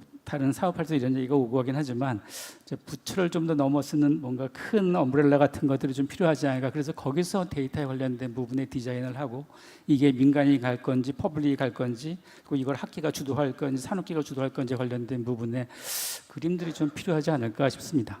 예. 네, 이 주제를 조금 이제 랩업을 좀 하기는 해야 될 것 같은데요. 지금 우리가 좀 과도하게 그 병원에서도 임상 정보에 관한 논의 데이터를 모으는 거에 좀 한정해서 얘기를 많이 한 것 같아요. 그래서 아마 이제 제가 좀 유니크한 데이터가 있어야 유니크한 AI 모델이 나오잖아요. 그러니까 저는 지금 정밀의료 쪽에서 아까 제가 발표했던 그 오믹스 데이터랑 EMR, EHR 데이터 또는 심평원 데이터 이런 것들을 중심으로 얘기를 해보면 오믹스 데이터는 우리나라는 유니크한 게 버짓이 너무 작아서 투자된 돈이 별로 없어요. 미국이나 뭐 유럽이나 일본이나 중국은 말할 것도 없고 요즘에. 그러니까 이쪽은 국가 바이오 빅데이터 이제 국가 통합 바이오 빅데이터가 이제 시작을 했는데요. 그 영역 말고는 저희가 내세울 만한 데이터가 없고요. 그러면 퍼블리컬리 어베이러블한 UK 바이오뱅크나 이런 데이터 다 다운받아 가지고 써야 되는데 이러면 이제 데이터 유니크니스가 없기 때문에 알고리즘의 수월성으로 가야 되거든요. 알고리즘은 구글이 앞서가고 있어요. 근데 우리나라는 잘하는 게 금방 따라가요. 그러니까 우리가 크리에이션은 못해도 그거를 금방 잘할 수 있는 수준까지 끌어올리는 건 뛰어나다고 볼 수 있을 것 같아요. 그 다음 데이터는 EMR 데이터인데요. 아까도 말씀은 좀 하셨는데 진짜 이 나라처럼 디지털화가 잘 돼 있는 나라가 없습니다. 미국은 아직도 핸드라이팅으로 프리스크립션 쓰기 때문에 엄청나게 EMR이나 EHR이 잘 영상 데이터까지 잘 정리가 돼 있어요. 심지어 식약처에서 허가 승인하는 데이터까지도 다 전산화돼 있는데 문제는 액세스가 안 돼요. IRB랑 DRB 뭐 수십 개 제가 써봤는데 갈수록 힘들어져요. 즉 제도 얘기는 안 하겠습니다. 그러니까 어쨌든 스테이크홀더들이 다 자기 데이터라고 생각하는 사람들인데 그런 홀더들의 이익을 대변하고 잘 들어서 제도를 좀 개선을 하게 되면 아까 6개월 걸리는 것도 한 하루면 될 수 있게끔. 그래서 데이터의 유니크니스 입장에서는 이쪽은 꽝이고 이쪽은 정말 좋은데 이용을 잘 못하고 있는 거. 그 다음에는 알고리즘 입장에서는 저희가 선구자는 아니지만 얼리 어댑터, 팔로워는 되는 것 같습니다. 네, 정리를 해보면, 그러니까 민간에서 모아야 될 데이터가 있고, 그건 세계적으로 비슷비슷할 것 같고요. 우리나라 약간 특징이 있고, 그러나 여기에 유니크니스를 덧대는 부분은 정부에서 투자를 해서 뭐 오믹스 데이터를 모은다 이렇게 해서 유니크니스를 높이는 부분이 정부의 역할일 것 같고, 이게 섞이도록 에코시스템 만드는 데까지 해라. 약간 이렇게 정리하면 될 것 같고, 아마 그것은 임상 데이터를 도메인에서만 적용되는 문제는 아닌 것 같아요. 오늘 많이 논의를 못했지만 어디나 비슷한 상황일 것 같고요. 그래서 우리가 지금 이렇게 일반화시켜서 좀 얘기를 정리를 좀 해보면 어떨까 싶습니다. 우리 이명하 선생님 계속 손을 드셨는데. 막 이제 황대희 교수님 말씀하셔가지고 그 OECD의 그 통계로 나타난 부분이 있었거든요. 생각이 나서 물론 몇 년 된 데이터이긴 하지만 이제 의료 데이터 이제 OECD 국가들 비교한 거에서 이제 얼마나 의료 데이터가 많이 모여 있느냐라고 봤을 때 우리가 1위, 2위였던 것 같고 얼마나 이제 활용하고 있고 액세서블 하냐에 대해서 하위 1위였던 걸로 기억을 하거든요. 그래서 굉장히 딱 그 말씀 하셔가지고 얘기를 좀 드리고 싶었고 그리고 이제 국제 협력 관련돼서 사실은 이제 합성생물학 이런 분야를 예를 들면 굉장히 사실 우리가 국제협력 많이 하고 있죠. 그래서 여러 이제 영국을 비롯해서 국가들 이제 양자 관련된 바이레터럴한 어떤 미팅들이나 협력들을 많이 하고 계시고, 그리고 OECD 같은 경우에 지금 합성생물학 권고문을 준비를 하고 있습니다. 그래서 그 관련돼서 9월달에 한국에서 송도에서 그 이제 권고문 관련된 워크숍을 이제 개최를 한 바가 있고요. 이제 그 부분에서 한국 전문가분들이 뭐 생명과학연구원을 비롯해서 굉장히 많이 참여하고 있고 인풋을 주고 있는 상황입니다. 그래서 지금 이제 AI 바이오라는 게 사실은 앞으로 어떻게 발전할지에 대해서 우리가 룰 세팅을 하는 단계라고 저는 생각이 들거든요. 근데 룰 세팅에서 아직 우리가 참 경험은 많지 않은 것 같아요. 그렇게 국제 무대에서 이제 룰을 세팅하고 리드해가는 어떤 경험이나 이런 부분들이 많지는 않은데 굉장히 그래도 좋은 포지셔닝을 하고 있다. 저는 그런 생각이 들고, 그러면서 이제 주의 깊게 보면서 이제 아까 뭐 싱가포르 그런 워크숍도 말씀드렸는데 딱 이제 미국과 영국이 어떻게 국제 표준을 만들고 있는가라는 부분을 체험을 좀 하게 됐는데 진짜 이제 말씀하셨던 기업들 굉장히 많이 참여하고, 그리고 뭐 시민단체부터 이제 연구자뿐만이 아니라 이제 굉장히 다양한 어떤 스테이크홀더들의 어떤 참여, 이런 부분들이 기본 베이스가 되는 것 같고요.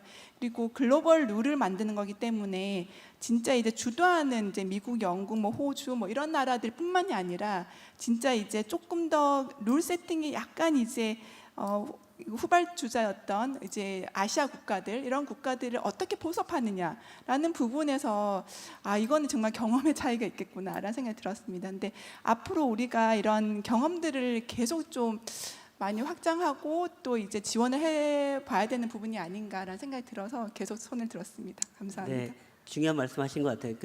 이게 결국은 경쟁과 보조를 맞춰야 되는데 이 과정을 이끌어갈 때 한국이 리더십을 갖기 위해서는 여전히 좀 이런 룰을 세팅하고 가이드라인을 만드는데 적극적으로 참여를 하면서 그런 일이 일어나는 것이다. 근데 그것을 중심으로 국제협력도 주도권을 가지고 할 수 있을 것이다 라는 말씀이었던 것 같아요.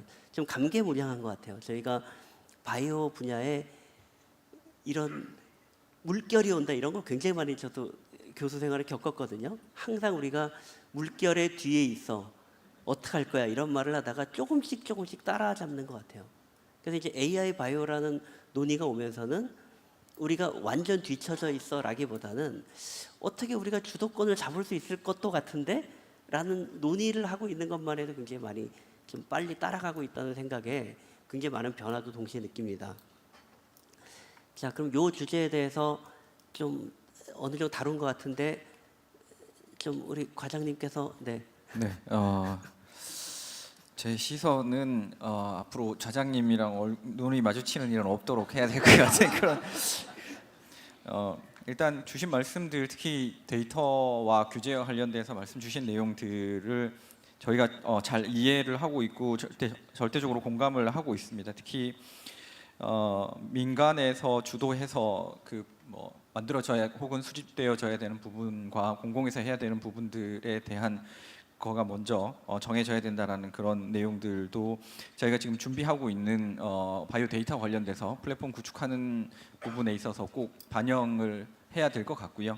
또 그런 부분도 저희도 지금 논의 안에 포함되어 있다라는 말씀을 좀 드릴 수 있을 것 같고, 우리 황대희 교수님께서 말씀 주신 것처럼 혹은 이명하 박사님께서 말씀 주신 것처럼 데이터 활용에 있어서 저희가 잘 안 되는 게 계속해서 데이터에 관련된 규제, IRB, DRB에 대한 말씀들도 많이 주시고 있다라는 내용들도 저희가 잘 알고 있습니다. 그래서 사실 저희 지금 대통령께서도 지난 10월 16일이죠. 핵심 규제 합리화 방안 관련돼서 간담회를 하셨는데 거기서 주로 하셨던 말씀이 규제에서 성장으로 패러다임을 전환을 하겠다. 그리고 각 부처에 관련 내용을 지시를 하셨습니다. 그래서 지금 지시를 하셔서 저희가 규제를 가지고 있는 부처 말고 저희처럼 진흥을 하는 부처에서도 현장의 분들과 만나서 많은 실제 연구를 하는 데 있어서 어떤 사항들이 문제가 되고 있는지를 다 저희가 지금 발굴을 하고 있고, 몇 번의 회의를 통해서도 이미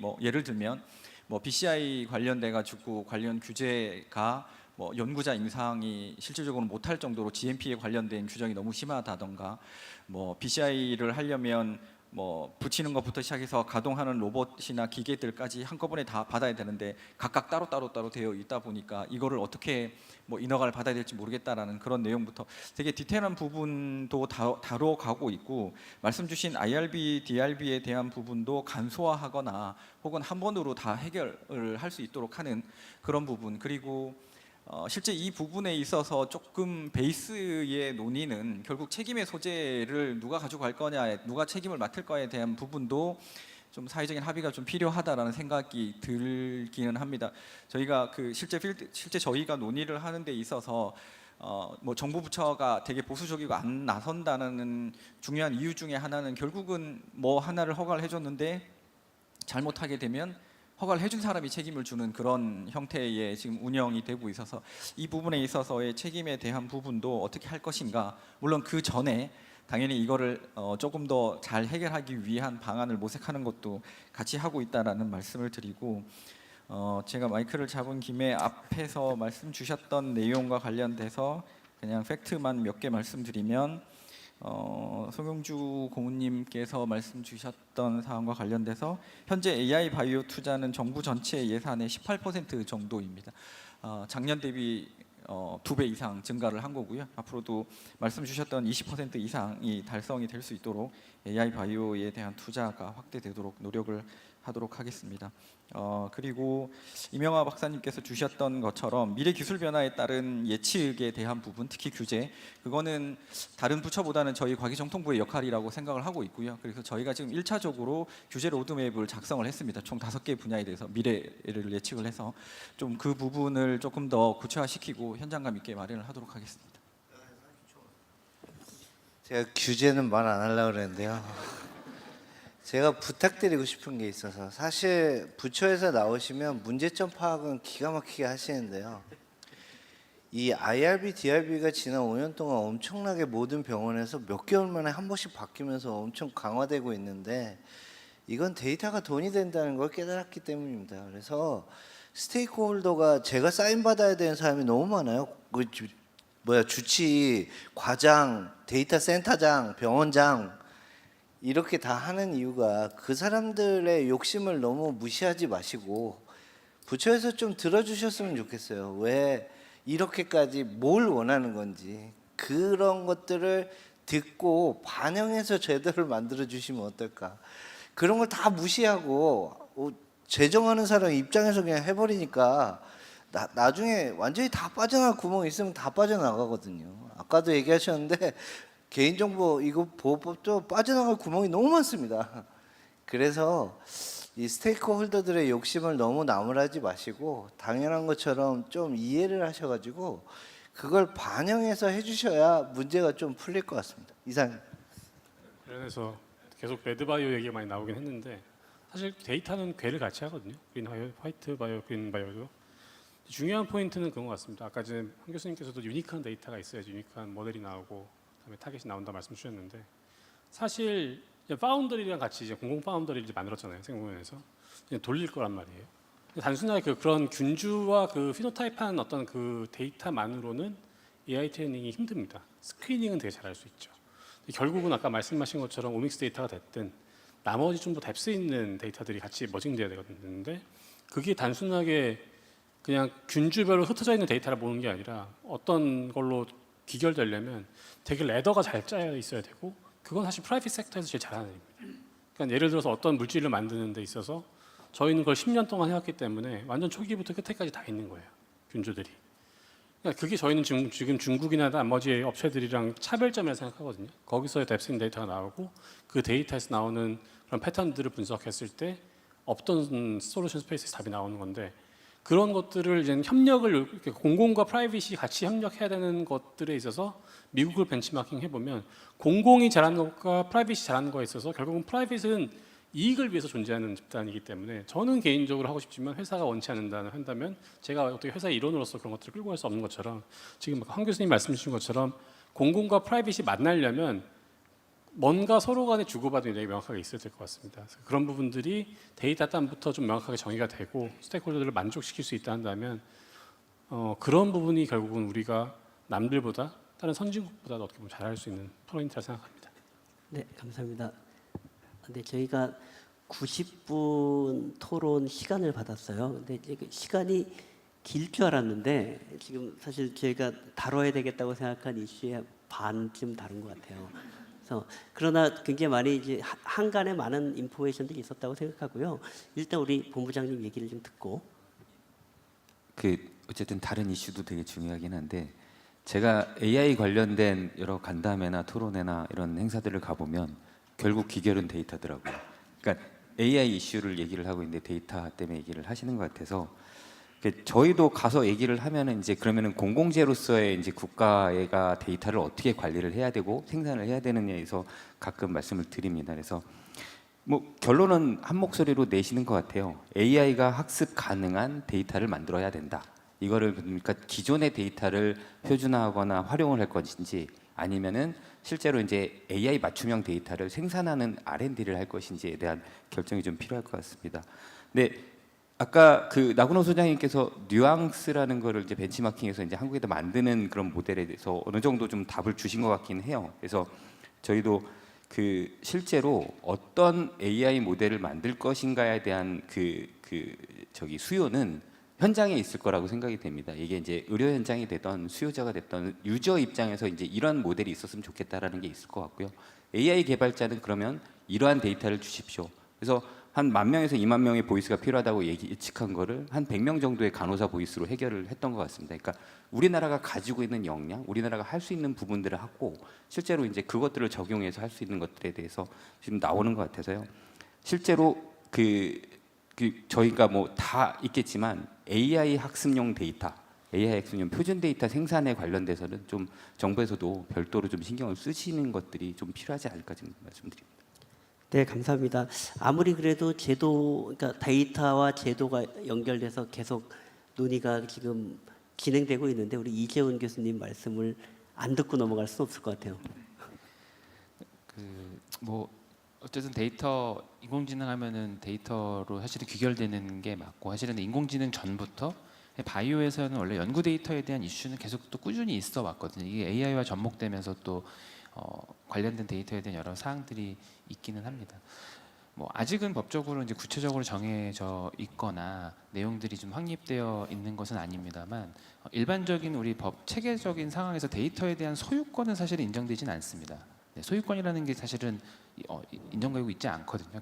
그래서 아까 잠깐 말씀드렸던 우리가 사용권 내지는 뭐 수익권이라는 형태로 권리를 조금 부여해서 연구자의 데이터의 활성화를 이끌어내겠다라는 측면으로 지금 제도가 운영되고 있습니다. 실제로 운영되고 있고요. 특히 내년부터 시행되고 있는 그 합성생물학 육성법 같은 경우는 합성생물학 바이오 파운드리가 이제 그 데이터가 사실 가장 큰 핵심이기 때문에 연구자뿐만이 아니라 바이오 파운드리를 운영하는 운영기관이 공동으로 그 데이터를 사용할 수 있고 그다음에 그 데이터를 제3자한테 주면 그 제3자가 사용하고 거기에 따른 수익을 받아서 배분할 수 있는 그런 구조를 현재 법적 체계로 구축을 하고 있거든요. 그래서 이후에 이제 이게 내년부터 저희가 실제로 이제 시행을 하게 될 것이고 어떤 형태로든 분명히 뭐 툭탁거리는 부분들도 있을 거고 문제 사항들이 있을 거긴 한데요. 그런 부분들을 부처랑 또 연구하시는 분들이 빠르게 피드백을 하면서 또 개선해 나가는 게 사실 우리나라의 가장 또 장점일 수도 있으니까 저는 그런 부분이 제도와 규제에서 데이터 문제 해결 사실 중요한 부분이라고 생각하고요. 재밌는 다른 데서도 말씀을 가끔 드리는데 일본을 항상 저희가 이제 이 제도나 규제들 보면은 일본은 한 9년 정도 연구를 하고요. 조문을 계속 봅니다. 그리고 이런저런 내용을 하다가 10년 차쯤 될 때 개정한다고 하고요. 한국은 1년 만에 재개정하고요. 그냥 9년 동안 그냥 계속 바꾸는 거죠. 문제가 생기면 논의하고. 근데 결국은 우리가 항상 이야기했던 뭐 포지티브 리스트 규제, 뭐 네거티브가 더 좋다. 근데 저는 이런 제도 시스템이 저희가 갖고 있는 나열식 규제 방식을 보완하는 사실 어떻게 보면 새로운 방식이라고도 저는 나름 생각을 하고 있습니다.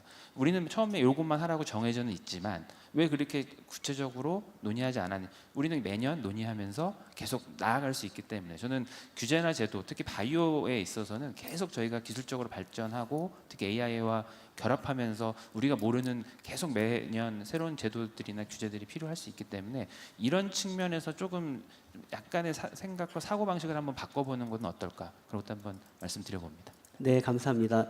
사실 저희가 오늘 좀 맨 처음 모두 발언에서 정리해서 데이터, 그다음에 규제나 같은 거버넌스, 그리고 교육과 어떤 저변 인식, 뭐 이런 크게 4가지의 얘기가 될 것 같다고 말씀을 드렸는데 한 3가지 정도 이미 다뤘어요. 시간이 많지 않은데요. 마지막 인식에 관한 말씀을 간단하게만 좀 코멘트를 좀 듣고 싶은데, 제가 좀 재밌는 질문이 하나 올라왔어요. 지금 제가 읽으면서 하지를 못했는데요. AI를 연구에 적용하고 싶어도 새로운 기술이 두려운 지도 교수님 때문에 적용할 수 없는 대학원생이 있습니다. 좀 제 얘기를 하고 있는 것 같은 느낌이 살짝 들었는데, 저희 학생이 쓴 게 아닌가 싶은 생각도 좀 들었는데요.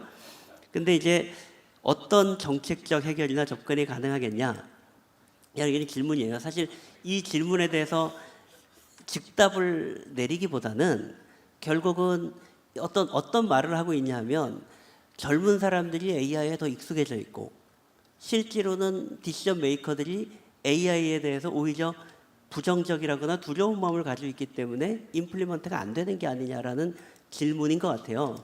그래서 이제 황대희 교수님이 마이크를 들 줄 알았습니다.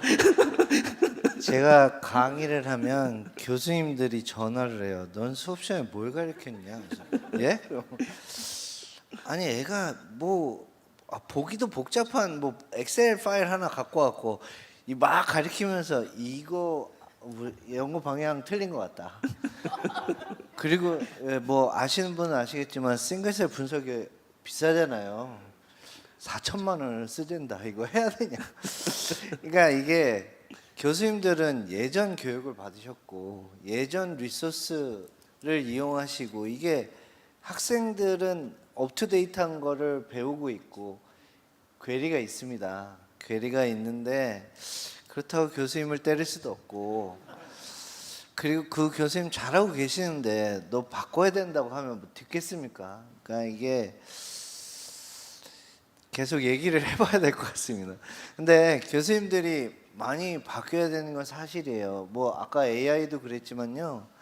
오믹스만 해도 새로운 기술이 자고 나면 막 계속 나오는데 그거를 팔로우업을 다 할 수는 없잖아요. 근데 학생이 똑똑하게 공부해서 갖고 왔는데 아마 그 학생은 교수님이 별로 안 좋아하는 학생이었을 겁니다. 이게 좋아하는 학생, 그래?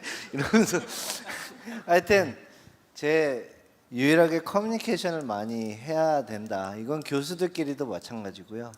근데 진짜 진취적이신 분들은 저한테 전화하시고 돈 있으면 하십시오. 이거 좋은 아이디어 같습니다. 이렇게 제가 모든 분께 설명을 드릴 수는 없지만 어쨌든 계속 커뮤니케이션과 만나고 얘기하는 방법밖에 없지 않을까요?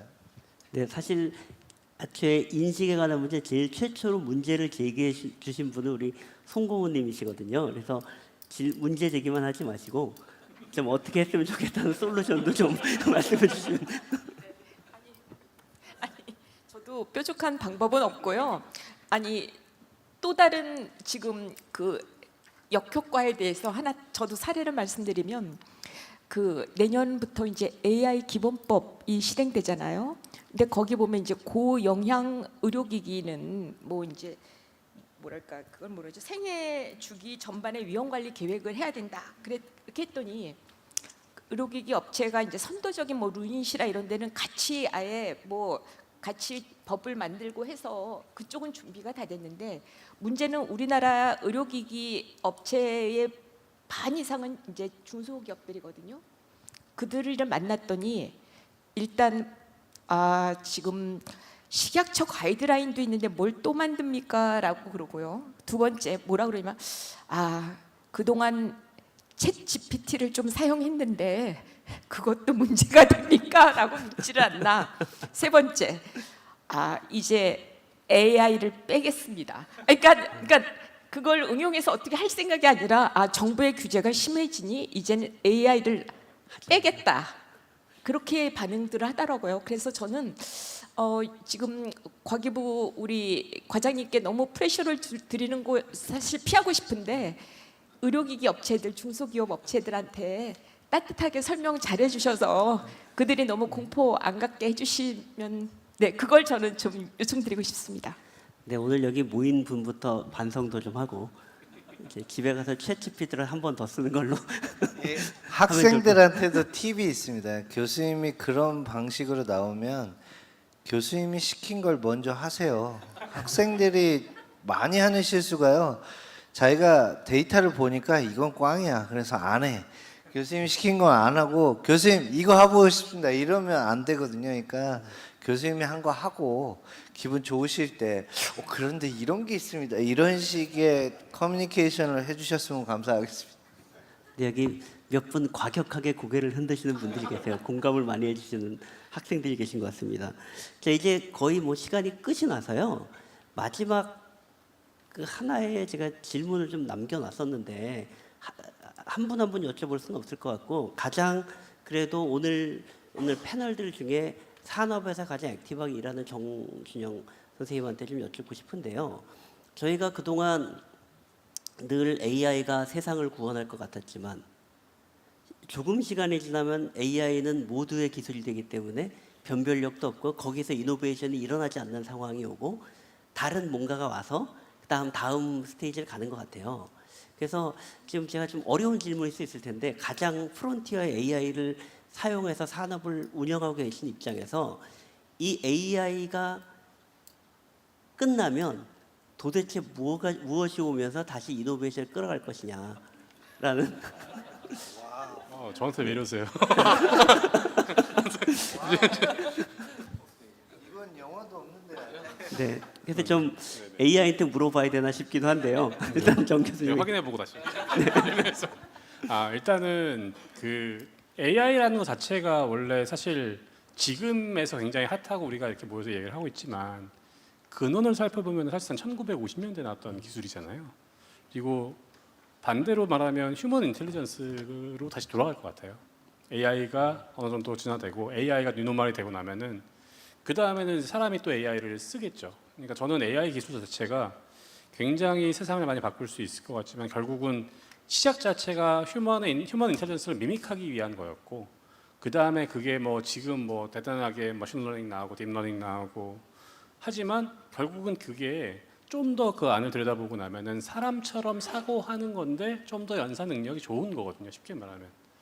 근데 그렇게 되면은 결국은 아까도 계속 말씀드렸지만 AI가 잘 되려면 도메인 업점 그러니까 어떤 도메인 산업에서 AI가 잘 되고 꽃이 피려면 그거를 쓰는 사람이 똑똑해야 되고 그 똑똑한 사람이 완전 초기 AI 모델은 애기와 같은데 애기가 먹을 수 있는 그 도메인 데이터를 주면서 하이브리드 모델을 만들고 하이브리드가 나중에 이제 컴포지션 되는 게 결국은 말씀하신 모든 분야가 그렇게 된다 한다면 그 다음에는 또 사람이 또 살아남기 위해서 AI 지배를 받지 않기 위해서 다음 길을 만들겠죠. 저는 그렇게 생각합니다.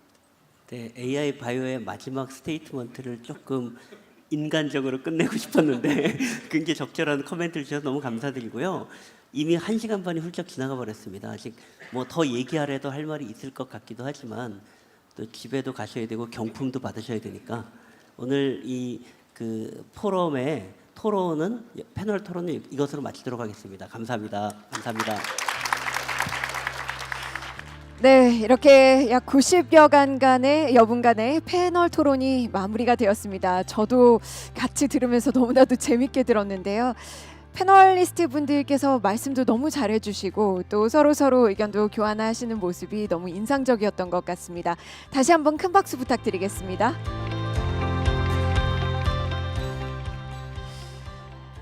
네, 바쁘신 일정에도 이렇게 함께 해주시고 좋은 의견 전달해주신 모든 패널분들께 그리고 좌장님께 다시 한번 감사드리고요.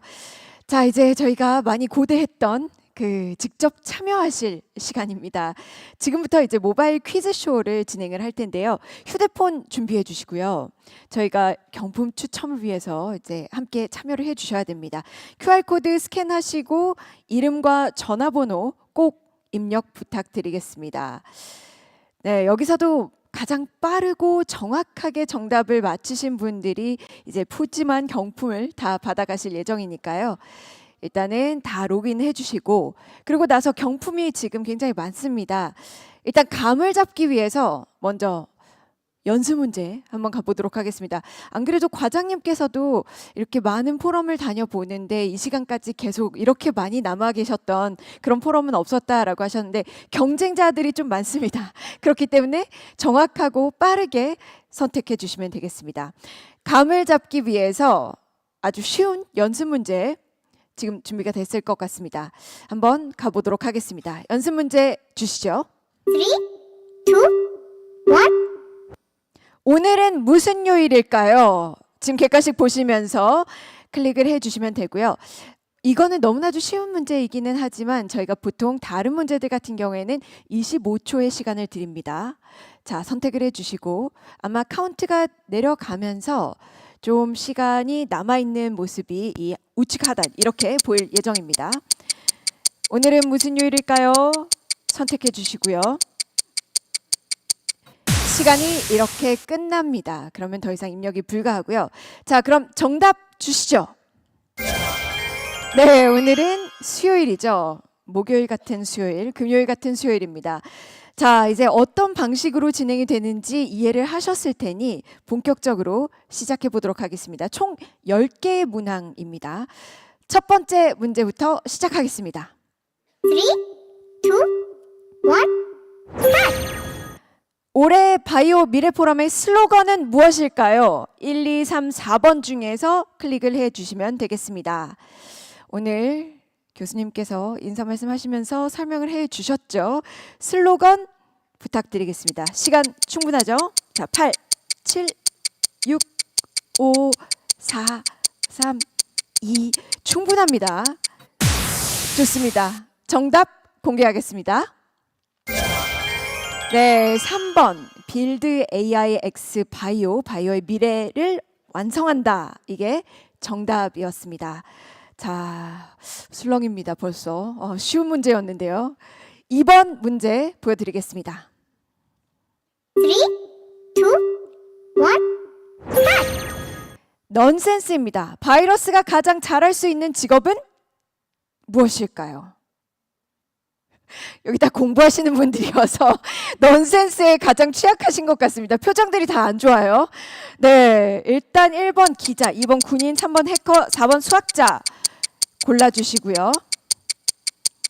잘 골라주시면 되겠습니다. 빠르게 선택하셨죠? 정답 공개하겠습니다. 정답 3번 해커였습니다. 설명은 따로 드리지 않아도 되겠죠? 네, 좋습니다. 그럼 3번 문제 빠르게 진행하겠습니다. 3번 문제 주시죠. 3, 2, 1. 2025 바이오 미래 포럼은 몇 회째일까요? 오늘도 얘기가 나왔습니다.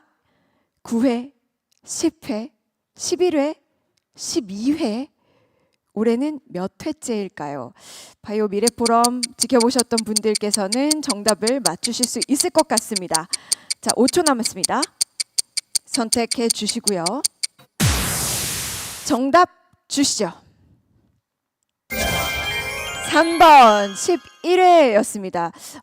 여기까지는 사실 객관식 중에 3번 정답이 지금 3번 모르시겠으면 3번으로 일단 찍어보시고요. 3번이 많았습니다. 좋습니다. 자, 4번 문항 보겠습니다. 3, 2, 1. 자, 바이오 미래 포럼의 슬로건 중 빌드의 I는 어떤 의미일까요? 아까 교수님께서 설명을 해주셨어요. 네, 1번 이노베이션, 2번 인테그레이션, 3번 인스피레이션, 4번 인터랙션. 어떤 것일까요? 선택 잘 해주시고요. 5초 남았습니다. 다 될 수도 있을 것 같죠? 네, 좋습니다. 정답 빠르게 공개하겠습니다. 1번이었습니다. 이노베이션이라고 아까 환영사 해주시면서 말씀 주셨죠. 빌드의 I는 이노베이션이었습니다. 자, 그럼 이제 절반 왔습니다. 5번 문항 보여주시죠. 3, 2, 1. 바이오 미래 유망 기술의 새로운 이름은 입니다. 1, 2, 3, 4번부터 있습니다. 자, 정답 선택해 주시고요.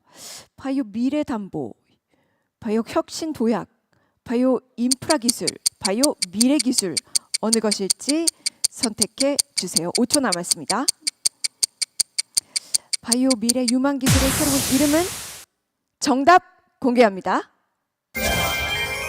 4번이었습니다. 이번에도 조금 술렁입니다. 바이오 미래 기술.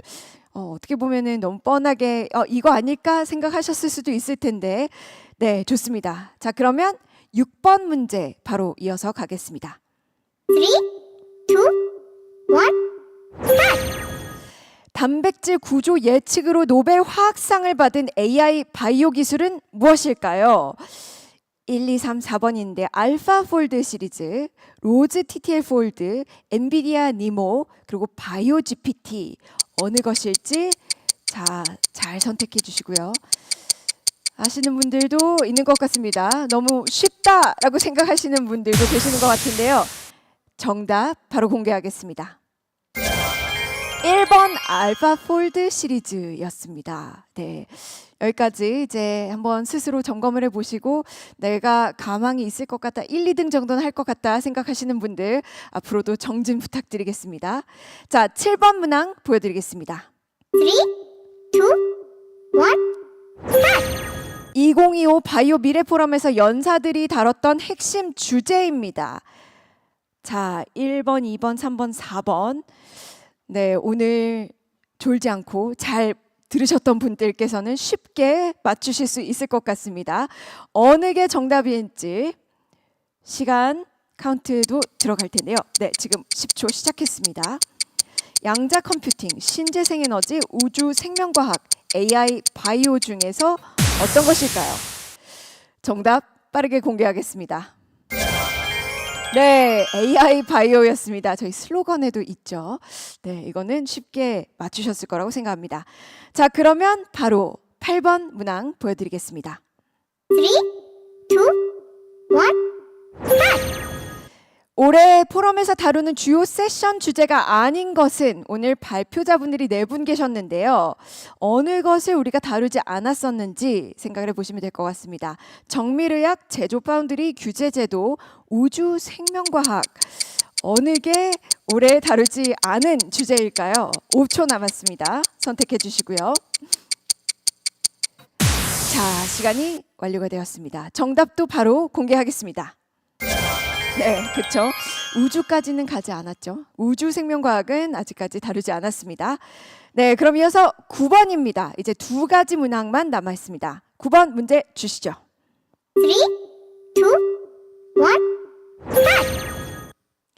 조금 어려울 수도 있을 것 같습니다. 올해 기조 강연의 제목이 무엇이었을까요? 영어로 제가 호명해 드렸습니다. 1번, 2번, 3번, 4번 중에서 어느 것이 기조 강연이었을지. AIX Bio Beyond Trends Towards Transformation with Hyperloop. 굉장히 깁니다. 제가 이거 다 읽어드리면 시간이 다 될 것 같은데 어느 것이었는지 잘 생각해 보시고 네, 좋습니다. 시간 끝났습니다. 정답도 바로 공개하겠습니다. 네, 저희 첫 번째 연사분, 이제 기조 강연을 맡아주셨던 분은 이제 디지털 헬스케어 2025 Age of Generative AI라고 기조 강연을 해주셨었죠. 자, 이제 컨닝을 하셨던 분들도 있을 것 같습니다. 다 정답 맞추셨길 바라고요. 마지막 10번 문제 드리겠습니다. 3, 마찬가지로 객관식 넌센스입니다. 유전자가 시험을 잘 보는 이유는 머리가 좋아서, 답을 그대로 복제해서, 짝이 알려줘서, 시험지를 분석해서 어느 것일까요? 저는 이걸 보고 한 2가지에서 약간 좀 어느 걸 선택할까 했는데요. 5초 남았습니다. 넌센스입니다. 좋습니다. 마지막 정답 바로 보여드리겠습니다. 네. 답을 그대로 복제해서였습니다. 이게 정답이었고요. 모두 다 참여 잘 해주셔서 대단히 감사합니다. 이제 결과가 다 나왔을까요? 바로 집계가 됐겠죠? 네, 좋습니다. 자, 그러면 결과 발표까지 하도록 하겠습니다. 자, 13등부터 32등은 발표하기에 앞서서 스타벅스 10,000원 교환권, 그리고 나서는 3등부터 12등은 문화상품권 30,000원권, 2등은요 갤럭시 워치 드리도록 하겠습니다. 이게 2등입니다. 자, 그러면 1등은요. 갤럭시 탭을 이 자리에서 드리도록 하겠습니다. 아, 이걸 미리 알려드렸어야 됐나요? 그래야지 더 열심히 하셨으려나? 네, 자, 그러면 결과 발표해 보도록 하겠습니다. 자, 32등부터 13등까지 결과 보여주시죠. 네, 축하드립니다. 지금 좀 확인하실 수 있도록 저희가 좀 띄워드리도록 하겠습니다. 스타벅스 교환권 받으시는 분들은 행사 이후에 저희가 모바일로 일괄 발송해드릴 예정입니다.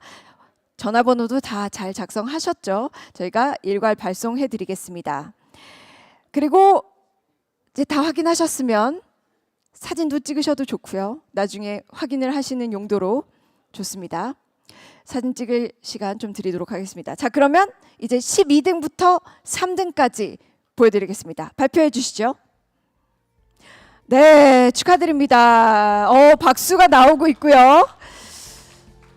3등이 조금 아쉬울 수도 있을 것 같아요. 그렇죠? 87점이 나왔는데 2등이랑 격차가 얼마나 났을지 한번 지켜보도록 하겠습니다. 수상하신 모든 분들 축하드리고요. 마찬가지로 저희가 모바일로 일괄 발송 예정입니다. 자, 그럼 대망의 2등 발표 갤럭시 워치를 받아가실 분은 사실 무대 앞쪽에 저희 상수 쪽으로 나와주시면요, 저희가 기념품 이 자리에서 바로 드릴 예정입니다. 그럼 2등 보여주시죠. 네, 축하드립니다. 3등과 3점 차이였네요. 계실까요, 지금? 계시겠죠, 당연히. 네, 축하드리고요. 제가 갤럭시 워치 전달 드리도록 하겠습니다. 앞쪽으로 나와주시면 되겠습니다. 2등 하신 김혜수님, 어디로 가셨을까요? 앞쪽으로 나와주시면 제가 갤럭시 워치 바로 전달 드리도록 하겠습니다. 네, 김혜수님 앞으로 나와주시면 되겠고요. 자, 그러면 바로 1등 발표까지 해보도록 하겠습니다. 1등 보여주시죠. 김지연님, 네, 축하드립니다. 굉장히 점수가 비슷했나 봅니다. 굉장히 간소한 차이로 1등을 하신 김지연님 앞쪽으로 역시 나와주시면 저희가 갤럭시 탭 드리도록 하겠습니다. 김지연님, 김혜수님 앞으로 나와주시면 되겠습니다. 계시겠죠? 안 계시나요? 아니, 퀴즈만 하시고 가신 건가요? 아, 네, 저 뒤에 계시는 것 같습니다. 네, 그럼 잠시 뒤에 저 앞쪽으로 나와주시면 실물로 교환해 드리도록 하겠습니다. 네, 어느덧 오늘 공식 일정 그리고 모바일 퀴즈까지 다 마무리가 되었습니다. 끝까지 함께 해주신 분들 너무나도 감사드리고요. 저희가 그래도 빠르게 저희가 모바일 퀴즈를 진행을 했기 때문에 오늘 너무 늦지 않게 귀가를 하실 수 있을 것 같습니다. 그럼 이상으로 2025 바이오 미래 포럼 여기서 마치도록 하겠습니다. 함께 해주신 모든 분들 진심으로 감사드립니다. 지금까지 조주연이었습니다. 감사합니다.